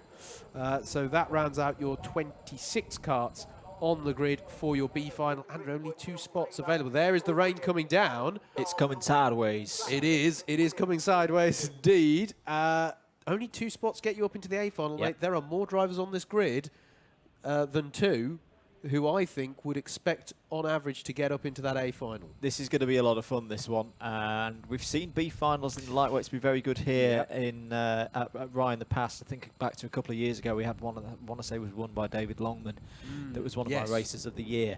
Very different conditions to this, though. Keep your comments coming in on the YouTube stream. We're keeping an eye on them. Hello to Ash Bartlett, who says, let's go James Kart number 113. James also had a very good race in that one. We'll see him again in this B final. Lots of support coming in for Steph Theodorou. Hello to Mikey Theo Racing, who's also cheering on for Oliver Flashman, who I'm guessing did. I'm sorry, I should pay more attention. Is Oliver up into the A final? Have not seen his name so far? I'm pretty sure he is. Yes, he is. He's a 7th on the grid in the A final, actually. So good. A very good drive, and Charlie Monk as well, who's looking out for Rob Dowsett. In all of this as well. Keep those comments in. Heavyweights coming up this afternoon, of course. If you're tuned in wanting to watch them, do stick about, because we've got 2 lightweight races to go, the B and the A final. As I say, I reckon this B one's going to be good. The weather really is weird today. As I say, the wind is quite blustery. We've got a bit of drizzle in the air, but if I look further, if I look beyond the plane and Ryacic Park, I can see blue sky again. My issue with that one, mate, is it's a northeasterly breeze, which is the direction our comms box faces into. If you turn around and look out the back, I'm not so convinced. So you're right, there is blue sky, but if anything, it's the clouds are heading in to cover that up. Well. That is where the geese have come from in the past. So it's drizzling with a strong northeasterly breeze. Not really gonna. I don't think the wind is gonna unsettle the karts too much around. He said it's a side breeze coming in from the driver's left as they go down the main straight. There aren't really any major long straights that have a headwind or tailwind into a major braking zone, but it is still quite blustery. As we are good for the off here in the B final. Here we go then. The 29 of Stephen Westwood leads them away with Rob Langthorpe alongside into stadium corners. Several drivers who may learn. Alistair Irvine's looking to make early progress on the inside of stadium. Could just see him darting to the inside there on Ned Douglas, trying to, but he hasn't managed to make it stick that much. As coming through there on Ned Douglas, that Jonah Barker with a storming start up to 3rd place. I think it might well be. as they break into hairpin one for the first time. Rob Langthorpe has been able to get himself up to the head of the field, I note significantly, as they go two abreast, three abreast, and Ned Douglas is into the tyres, and that's going to cause a concertina threat behind, and they're round. You need to put your foot on the brakes, some of them back there, because there was a lot of moving about there. Mignon spins on the apex of hairpin 2. That is an extremely scruffy start there from the field, and a lot of the drivers did well to make their way through that. It all started with Ned Douglas hitting into the tyres, and it just started a lot of drivers to go off in avoidance. James Venning was off there trying to recover his car, the number 163. But it is going to be Rob Langthorpe and Jonah Barker who are at the head of this field as we come round to finish a crazy lap 1. Max Reed was involved in that as well, went full Sebastian Vettel into Lagos 2012 rolling backwards, but managed to miss everybody, or everybody else managed to miss him. But that's him out of contention for getting up into the A final. So Langthorpe leads, Barker second, Westwood third. The big driver though that I think we need to look out for in this race, Howard, is Alistair Irvine. This is huge for him in his C2 battle. He has to get through into that A final because there's other drivers such as Martin Theodorou already in there. 12 minutes in this race again. We've already done over a minute and a half of it. Irvine's just got to pick his moments. He only needs to get into second, doesn't need to win this race. It's a yellow flag out towards pylon corner. Not quite sure who that is for. Irvine has got to pick his moments. He's got a long race to deal with and should have the pace to get past the drivers ahead. Just trying to cut to the inside of Stephen Westwood there and get third place. Worth bearing in mind, of course, third place in the Class 2 runnings is Fraser Brunton, who's also had a fantastic... Oh, Westwood goes round. Westwood goes round all of his own, makes the mistake. Well, that's one position for Alistair Irvine. Christoforou is also going quickly. Steph Christoforou in the 197, C3 runner. So this is, look at the number of C3 runners that we've got in this. I was just looking at the C3 standings to see. Up the inside goes Irvine on Barker. This is for the crucial second position. Barker's on the outside trying to fight back as they go through in the kink. And then the last corner will be to the advantage of Alistair Irvine. That is beautifully done. Barker will have good drive off of that corner though. Will he come back at him? He certainly will. He'll go to driver's right.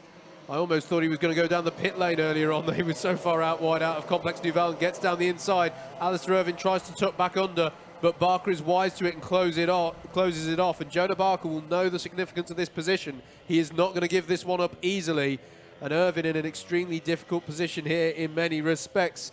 Actually, this could be very good for Rob Langthorpe, allowing him to get on up the road if they start battling very early. Christoforou, as you say, mate, Class 3 runner, and as far as I can tell, he's almost a sort of disruptor within the Class 3 ranks because he's not in the hunt for the sort of highest of the Class 3s in the championship. So he's just in this to have as good a day at the races as he can. As Irvine goes for it into Complex Nouvelle, and Barker was slightly balked maybe by race leader Langthorpe, but it wasn't enough for Irvine to take that second place spot. Behind them, Christoforou and Chris Powell are coming along for the party, as there's another three drivers in the form of Ashley White, Stephen Westwood and Andrew Ward working together in the background as well. This could get extremely exciting for the battle over these top two qualification promotion spots. And Langthorpe actually hasn't been able to pull away in the way I expected. So there's both positions on offer as Irvine is going to try again down the inside of hairpin number 1. Can he get the move done? Oh, Langthorpe's got a little bit deep as well, but that is Irvine up into second place. He had to make that move. The pressure was on. He was aware of the drivers coming in behind, in particular Christopher Powell, who's been on really good form so far this season. Hasn't had the best of luck today, which is why he's in this B final. But Rob Langthorpe now is under a lot of pressure from Alistair Irvine. They're all queuing up behind as Christoforou has his nose on the inside of Barker there, looking for third place. Christopher Powell will similarly wait for us. There's still 7.5 minutes of this one to go. Alistair Irvine comes onto the pit straight now. He's going to be side by side, is he, with Langthorpe? Langthorpe goes hard to driver's right to defend there. We saw a big defensive job done by James Taylor in the B final for heavyweights a few weeks ago at Wilton Mill. Rob Langthorpe might have to do something similar here at Rye House in the lightweights. to stop Alistair Irvine getting through, but Irvine's on the inside, and he's going to take the lead into hairpin 1. Was brave there, has got it done. Barker is through to second place as well. Great driving from Jonah Barker. Here comes Langthorpe back, trying to retake the position. That may open the door for Powell and Christoforou, but it's Irvine leading from Langthorpe. Barker, Powell up to 4th. Yeah, Christoforou and Powell weren't in a position to capitalise on them both drifting out, on Barker and Langthorpe drifting out wide, because they were having a battle of their own coming through hairpin 2 as well. But brilliant stuff there from Irvine, managed to navigate his way to the head of the field. Langthorpe still in the second of those promotion spots. Worth bearing in mind as they go wheel-to-wheel racing, of course. Any penalties for these folks, and they're out. Yeah. Yeah, the smallest penalty that you can receive as a two-placer is, oh my goodness, Chris Powell trying to go around the outside of Jonah Barker there. Andrew Ward is also up to 6th place and is on the move. So don't count out Ward in the number 32 with 6 minutes to go, as Barker and Powell side by side again. And it is such a difficult circuit to overtake on this Rye House kart raceway, especially in these conditions. Barker has run a little bit wide there, in fact very wide. Powell may go and sweep round the outside. Big load of curb taken by Barker. Powell has taken the opportunity brilliantly, all of that experience being used by the C1 driver. He is up to 3rd. I feel like that's one of those situations where if you're Jonah Barker, you feel that he didn't quite leave you enough room for pylon, whereas if you're Chris Powell, you left a perfect amount of room on the inside of pylon. Fastest lap of the race from Rob Langthorpe. He's not done in the pursuit of this, and look, he is right with Alistair Irvine there. That's the lead battle. You two do not want to battle too much, but Langthorpe, I'm sure, won't say no. I've noticed, although he has made, I think, a mistake and gone deep, he does take a particularly deep line out of this hairpin anyway, or has done on previous laps, but takes a more conventional line this time. He's aware that there is pressure from Chris Powell. Immediately behind him, Jonah Barker, Steph Christoforou still there in 5th place, and Andrew Ward has got to the head of that pack behind, but he's now some 3.8 seconds down the road, so he really does need them to start battling if he's going to get involved. Wouldn't put it past them though. There's plenty of battling to come here, because of these top 5, you can see there was Andrew Ward just coming into shot there. Of these top 5, 3 of them aren't happy right now because they're not getting into that A final. There's a new fastest lap of the race from Chris Powell. He takes a wide line going into stadium to try and get good drive off the corner. Does he? No, he must be going about a bit more wide than he expected. That was very far out wide, but it works well for him. Gets good drive as there's a cone penalty for Steph Christoforou. So now he has 1 position to be docked at the end of this race. So if he finishes in 2nd, he ain't getting through to that A final. But the question will be, I doubt any of the drivers around him will be aware of that, as Christoforou tries to go for it on Chris Powell through hairpin 2, but I don't think he's going to have good enough drive. Powell will surely hold on to this one. 3.9 seconds is the gap to Andrew Ward behind all of this. He's in a bit of no man's land, unfortunately. He's got no help from behind. So if he's going to cross that gap, he's got to do it all by himself. 3.5 minutes to go. Alistair Irvine is looking more in control of this race now. He's going to have a lead of over a second. There is Ward in the number 32. New fastest lap of the race has just gone in from Irvine of 55.932. His lead is now more than a second and a half. And we should acknowledge on this shot as well, as we held it for a little while longer, you saw Stephen Westwood coming through to lead a tasty battle between himself, Rob Dowsett, Tom Fuller, Adam Harding. They're all mere tenths apart, so that's a nice little battle happening as well. But rightly so, we're focusing on this because Powell is all out of shape towards hairpin 1. It's going to go out wide, and that's going to allow Jonah Barker up into 3rd place. Will it also allow Christoforou through? No, it won't. But that was a bit of a heart-in-the-mouth moment for Chris Powell there, and he's dropped a position. And it's just, Rob Langthorpe's got a little bit of breathing space there from the 98, from the 196. Nothing to write home about. In fact, in one corner where Barker is bowled on the brakes, he's effectively negated that gap. But Rob Langthorpe is dealing with the pressure well here, it has to be said, at the moment. There is Alistair Irvine, and he must be starting to just relax into the rhythm. He's done what he needed to do, get to the head of the field, and he's just got to keep it together now. This is where it gets very interesting. Powell again choosing his very wide line there, as Barker tries to tuck underneath Langthorpe. As they come onto the straight heading towards hairpin 1, Powell will be looking to be a bit more controlled this time under braking. Indeed he is. The trouble for The trouble for Alistair, though, is this circuit, you know, we've not seen it so far today, and we hope it stays that way, as Barker goes very defensive on the inside. That's going to cost him, actually. Yeah, Powell is going to go back through there and into third place. All it takes is for one driver to run a little bit offline on that run into turn one, drag some water on, and that's always the worry when you're the lead around this place in these conditions is, please nobody change the track conditions. Yes. Don't let me be the first person to run into something that's new and undiscovered. It stopped drizzling. I was looking out the window a couple of minutes ago. That form of track development, that's fine. That's fine. More grip, please, yes. Yes. It's the other way that will be concerning Alistair. We just wanted to keep it on the road. It's down the inside. Here comes Powell for the big move for second place. He's got it. Christopher Powell has fought his way back into a position which gets him in the A final. He's quite right, wide through hairpin 2, and I noted Langthorpe did his backup wide line, his alternative line through hairpin 1 to get good drive off of it, but he wasn't able to do anything with it, so it is job done for Powell for now, as surely this time Alistair Irvine will come round and see the last lap board this time around. So we've got one more lap to decide this one. It's Chris Powell in that all-important second spot, the last of the promotion spots from this B final. As once again, conditions do look to be improving here over Rye House Kart Circuit, but who is going to join Alistair Irvine, pending any disaster for himself, in that A final? Well, it's not going to be Christoforou. He has a penalty. So even if he finishes second on the road, he'll get demoted outside. Oh. Whoa, Langthorpe, massive catch. But that might be it. That might develop the gap that Christopher Powell needs to just hold on here, because that did hold up Barker, and of course Langthorpe's lost time with that near spin, just coming through the kink after stadium. But Christopher Powell, well, both the top two have had to dig deep here. They've both come from outside the top four. Alistair Irvine is going to come around the final corner and take the win here at Rye House in the B final. We'll take a trophy as well for his troubles. We'll see him in the A final. Phew! Through goes the Warwick graduates. Christopher Powell takes second place. He's very pleased with that. Rob Langthorpe, the position nobody wants to finish in. One spot outside of the A final. That's third for him. Fourth for Jonah Barker. Fifth for Steph Christoforou.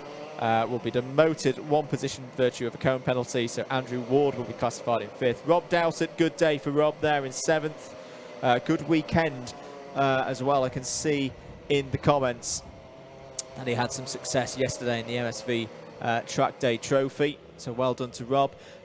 Stephen Westwood, 8th, Tom Fuller, 9th, and second, we should mention that's going to be a C3 win, isn't it, for Christoforou? Yep.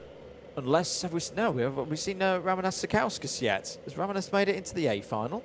No, I thought he was... Oh, that's a really good point. Let me check. He's not on the grid. No, sorry, he wasn't in the C final. I'm getting myself confused. Just run through the rest of the order. So well done to Christoforou for getting the win in C3. No, it's not. Harry Nottage is on the A final grid. Right, so Harry Nottage is in the A final and has the C3 win by default. He does, yes. We can say that. Christoforou second, Adam Harding third with 10th overall in the B final.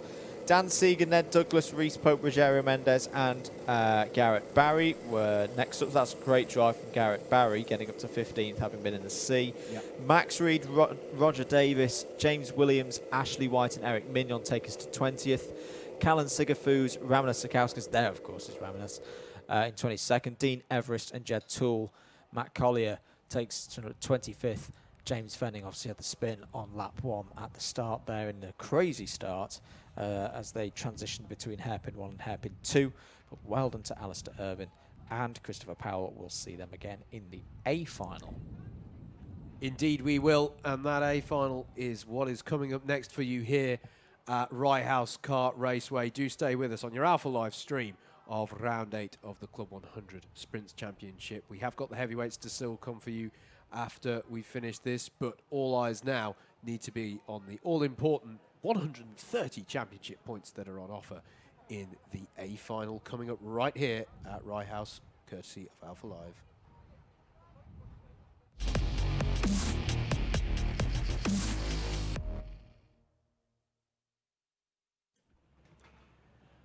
Right, let's take you. Oh, shall we take you through? Actually, let's wait for the grid because they get the warm-up laps. They do we've get got the a warm-up. little bit longer, and we may as well wait for the B final result to be confirmed for our two promotees or repêchages, as I always like to say, because I think that's the wording that the regulations use. Yeah, it's not the typical weather you see palm trees in, is it? But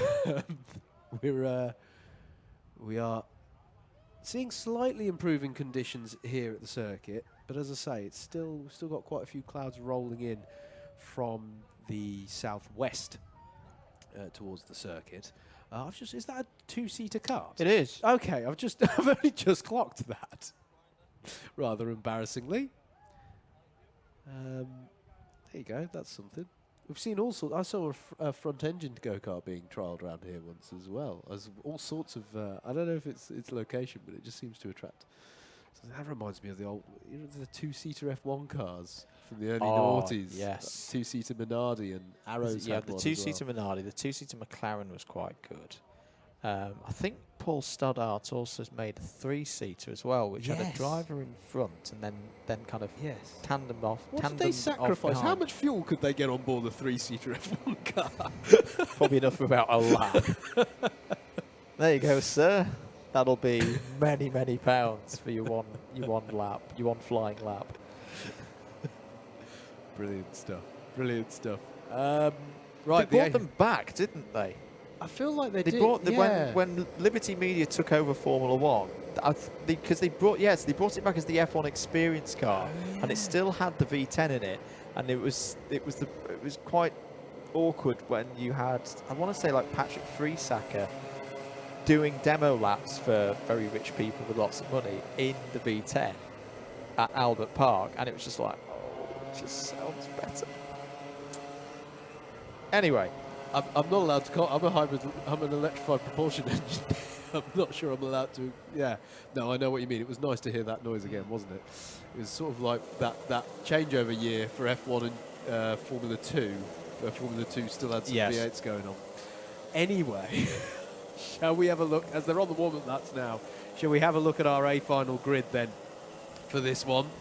Owen Genman starts this one from pole. Ed Bars alongside. Tied on points, tied on wins, decided by lap time between those two. Fraser Brunton and Peter Knight, what a good day it has been for those two young drivers on row 2 of the grid. And what a Fraser Brunton, don't forget, quite high up in the Class 2 standings as well in the championship. Great for him. Mike Coppin and Dan Brewer make up row 3. Oliver Flashman has had a good day at the races, and I think, is this the first time we've streamed a race that's got both Powells in? I feel like it is. Quite possibly. Former champion Powell is in 8th spot on the grid. Chris Alcock and Pietro Pagano round out your top 10. And then it's Jack O'Neill and Daz Teal on row number 6. Row 7 is Josh Adams and Rihanna Percox. Dan Truman and Callum Brule make up row number 8. Martin Theodoru and Steph Theodoru are on row number 9. Jason Bradbury, good day for him so far at the races, with Dan Healy alongside to round out your top 20. James Barnard has been racing hard as well, with Lee Hackett alongside on the 11th row. As is that Jack O'Neill? So in Genman, it going is Genman. for kart changes, It is a number Genman. of them in. That was row 11 I just gave you. Ben Atkinson and Harry Nottage. Brilliant driving from Harry. The only Class 3 novice driver to get up into the A final, and in so doing, the winner today in Class 3 for your lightweights. That was all of those we had on the grid graphic, but do not forget we also welcome into our A final the top 2 finishes from the B final we just had in the form of Alistair Irvin and Christopher Powell, who are we going with Chris Powell for the former champion and Christopher Powell for if they are together on the same bit of track? I think we're going to go with that in the heat of the moment. Hello to Billy Richardson, who's one of the many people cheering on Daniel Brewer. A lot of Daniel Brewer. I think we've got some Nottingham support in the chat. Also asked, is Chris Gristwood in the A final? He's not here today, unfortunately. But thanks for your comments. Keep them coming in on the YouTube stream. If you're enjoying the commentary as well, make sure that if you're on Facebook, you're liking the page at Double Dash Motorsport Media. Your support is very much valuable to us. words don't do justice to what it means to us. Yeah, we are so grateful for all. So graceful? We're not very graceful. We're very grateful for That's all why the we're in support. here. That's why we're in here. We're very grateful for all the support that people have been giving us, obviously, particularly during such a changeable year. You know, we've gone between frantic amounts of track action and sadly it looks like we are destined for some form of curtailment to the running towards the end of the year, but do stay with us. We will try and bring you plenty of content no matter what circumstances throw our way, as we look good here, mate, for a race start. Here we go then for the final in the lightweights, the last streamed race from lightweights this year. Could it be the championship decider? Owen Genman will take us from pole position for 12 minutes round Rye House. Ed Barr's looking to firm things up here and is going to try and go around the outside. Contact! Oh, spins off! And the championship leader is to the bottom of the order straight away. Fraser Brunton has taken the lead off of Stadium Corner, but that was a brave move from Ed Barrs. We've not seen anyone from P2 on the grid take the lead through Stadium, and that did not work at all. And that is huge, a huge moment there, as there's several drivers of that Pagano, I think, having to go to the escape road in avoidance of an incident there. Dan Brewer had to do the same. Meanwhile, serious pressure from Genman on Fraser Brunton, who has got himself to the head of the field in all of this, from third place on the grid, as behind them Peter Knight and Mike Coppin negotiate third places. I think, was that a contact with the cone? I saw the cone moving slightly there, so keep your eyes peeled for any penalties coming in for that. But after a dramatic first lap, it is Fraser Brunton who leads, Owen Genman in second, Peter Knight in third, then it's Mike Coppin, Oliver Flashman, Jack O'Neill, Chris Alcott, Chris Powell, former champion, Darren Teal and Rihanna Percox to round out your top 10. Well, this is a fascinating top 5 because we've been talking about the youth versus the experience all day. You've got Fraser Brunton, very young driver, in the lead, but losing the lead there to Owen Genman. Can I just highlight that Ed Barrs versus Dan Healy over 21st spot at the moment. That is a battle between our top 2 drivers in the lightweight championship, but it's over 21st spot. And will probably be drop scores for both of them, but this is a great race. Oh, Brunton saves it as he goes across the curb there and goes through the puddle on the inside. But all of these drivers at the front, you know, you've got the likes of Genman, Coppin up front, very experienced drivers, many years of racing at this level. And then you've got these 3 young drivers, Flashman, Knight and Brunton, who have all been brilliant today. Could we be seeing a new winner in Club 100 here at Rye House? How are these young drivers keep on getting across the water yet retain exactly the same amount of grip? I think I need to do some aquaplaning maths or something here, because I'm really confused as to how they keep managing to do it. Going defensive into hairpin 1 goes Owen Genman. He feels the need to go defensive there. Harry Nottage is up to 20th place. Brilliant. In seat with a C3 driver.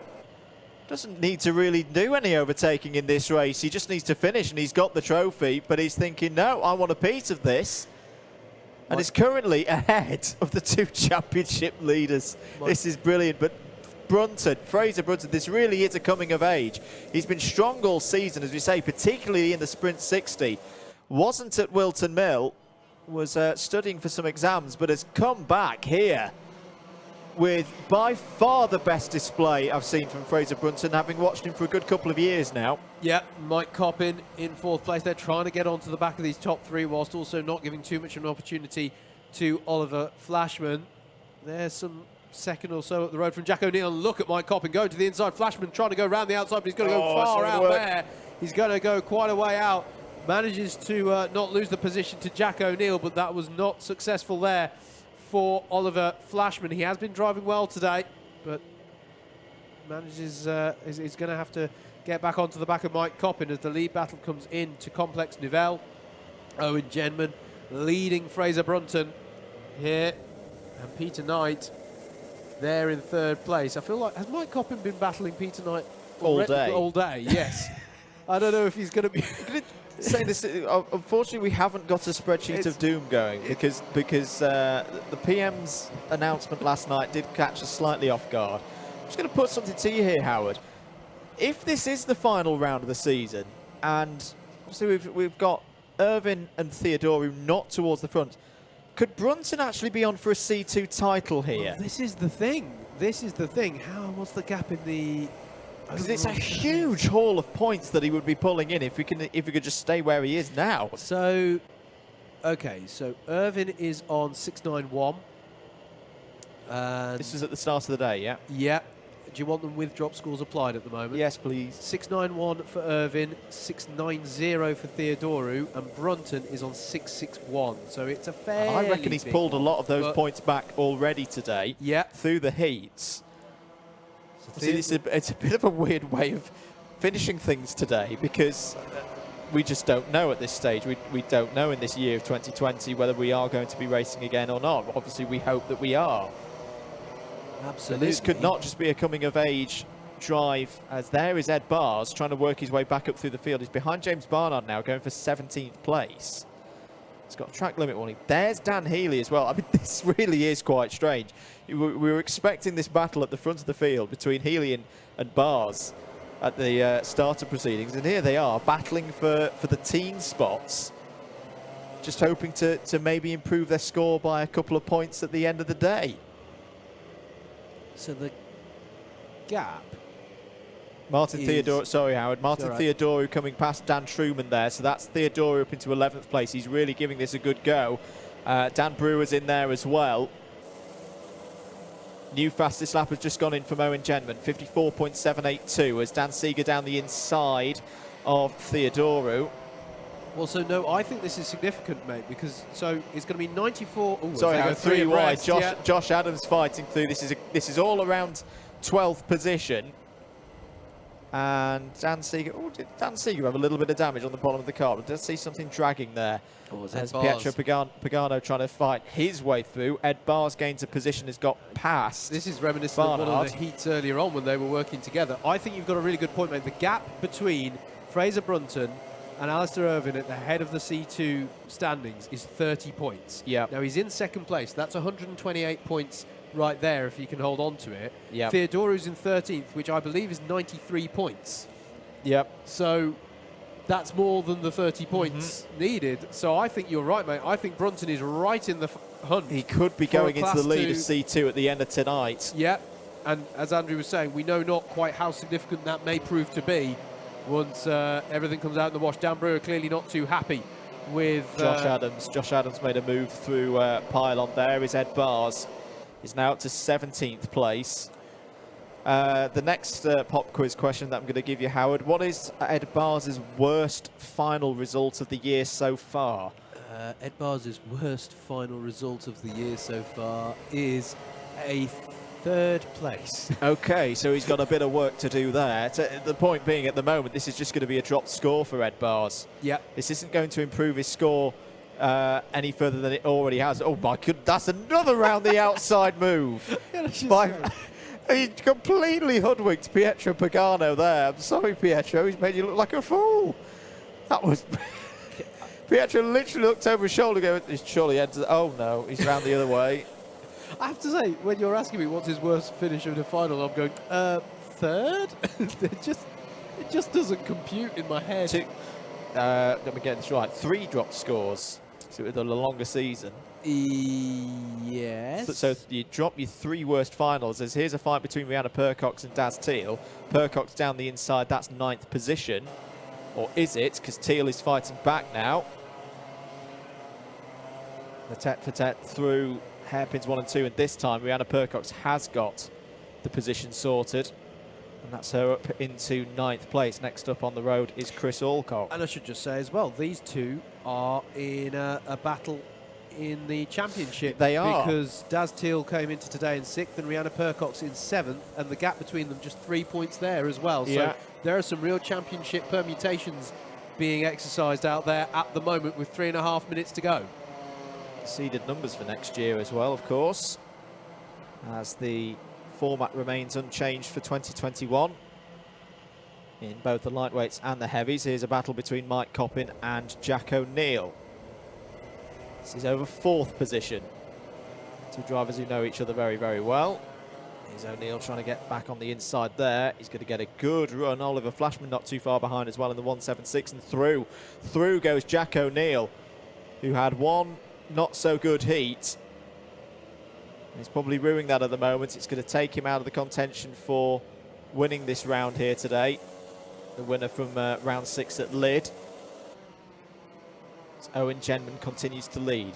Fraser Brunton still there in second. Peter Knight looking for another podium to follow up the one that he had at Wilton Mill a few weeks ago in round 7. Martin Theodore is still there in 13th place. Alistair Irvine has just got up to 20th place. He's got by Harry. No, he hasn't, because Harry Nottage has just got by him. And you can just see him popping up at the bottom of your top 20 timing tower on the left-hand side of your screen. So Nottage has just got by Alistair Irvine. Fantastic driving from our novice Class 3 driver there in the 198. Able to race with some of the best out there. 2 minutes to go then. Owen Genman leads in the lightweight sprint A final here at Rye House. Has been exemplary all day. Very much deserves this lead. He's not got it won yet because Fraser Brunton is only 1.7 seconds behind. And similarly, in the best form I've ever seen him in before today, is here comes Rihanna Percox on the charge down the inside of Chris Alcock. Did Rihanna get that move done? Yes, she did. Yes, she did. So Rihanna is now up to 8th place. And at this tight end of the season, these are all crucial positions. Every place in these races are worth something, at least a point. And the higher up you get, the more than they get to more than 1 point per position. There's Mike Coppin in 5th place. Oliver Flashman just behind. Chris Powell. Where's Jack O'Neill? Oh, he's got... Yeah, he's got through. Oh, he's got through and he's up the road. He's gone. He's gone. He's there in 4th place. Absolutely. That's where he's going to finish, because I think he's not going to have enough time to cross the gap to Peter Knight. Yep. Chris Powell, your former champion, there in 7th place. Looks like Daz Teal has got past Chris Alcock as well. Yes, he has. So Teal up into 9th place now. Chris Alcock, it's not quite been the season that he had in 2019. I'm sure he'll be back in 2021.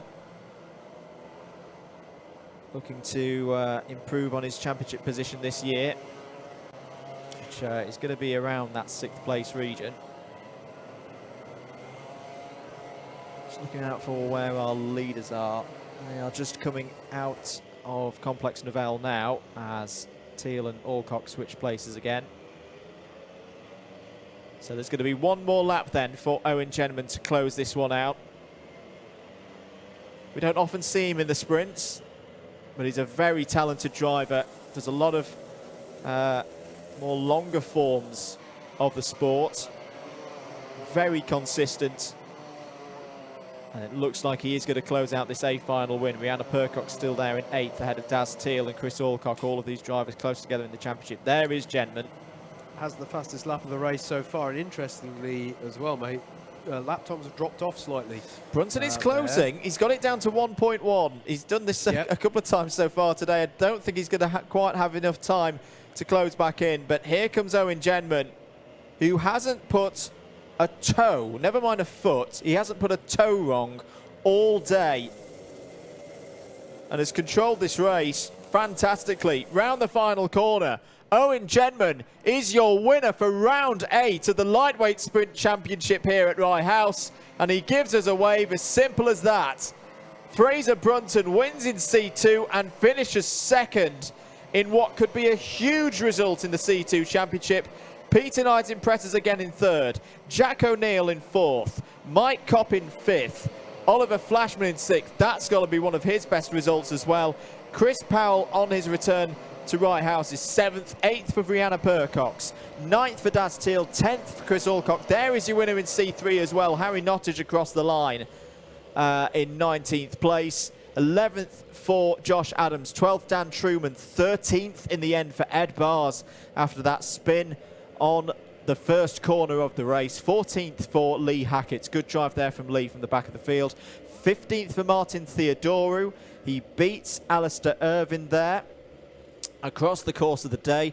16th for Dan Brewer, 17th for Pietro Pagano. Not a good day for Dan Healy down there in 18th. 19th, as we mentioned, your winner in C3, Harry Nottage. 20th was James Barnard. 21st for Christopher Powell from the B final, followed in by the other qualifier from the B final, which was Alistair Irvine. Ben Atkinson in 23rd, Jason Bradbury in 24th, Callum Brule in 25th, and Steph Theodoru. Wrapping out your runners and riders there in that lightweight A final. Did I try and do maths live on air? Yes. Was I wrong? Yeah, I reckon so. Oh dear. So I don't. That score will count for Martin Theodoru. Yes, it will. His worst race result thus far was a 16th, so he's done one better, so it will count. But yeah, it's going to be interesting to do the maths on Class 2 at the end of today, and the significance of that we know not. But either way, a fantastic win for Owen Genman, and as we've said several times, brilliant stuff for Fraser Brunton.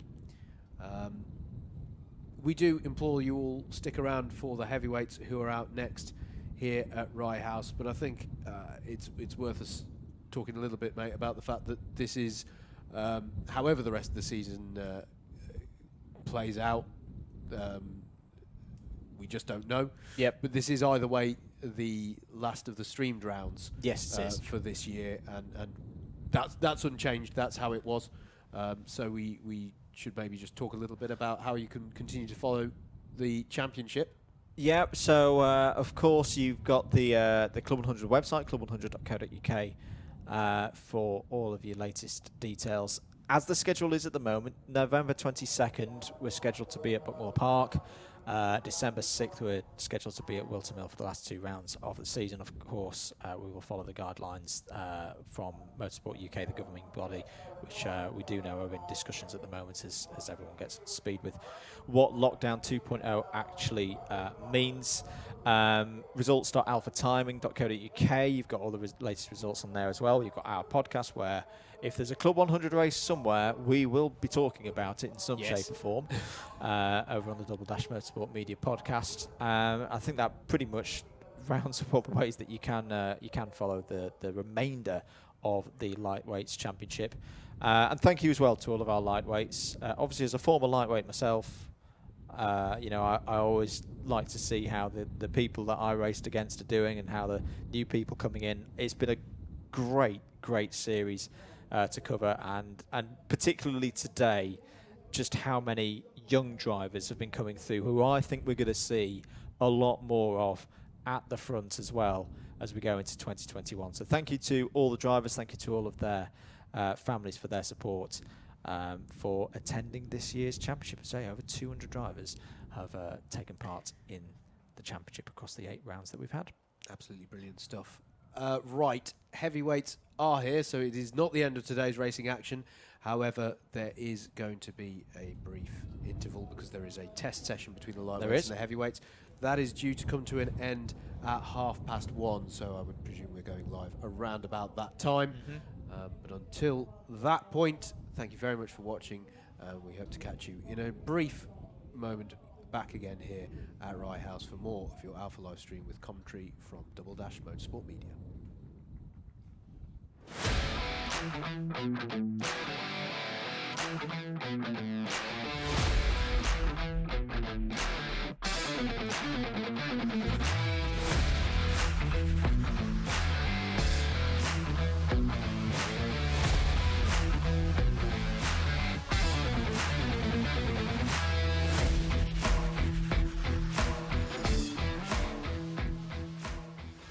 So yes, Club 100, we are launching the first ever high-performance two-stroke arrive and drive series for young drivers.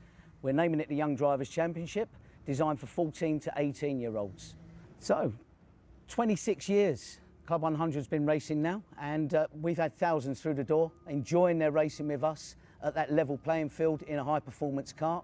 Most of the drivers have tended to be sort of 18 plus, even going up to 70 years of age. And I think the awareness has not been there for the last couple of years that we can take drivers at the age of 14, in the year of their 15th birthday, they can race. So we thought it would be ideal to introduce something that attracts the younger driver and have them all racing as a group together, separate from the main Club 100 championships on a separate weekend.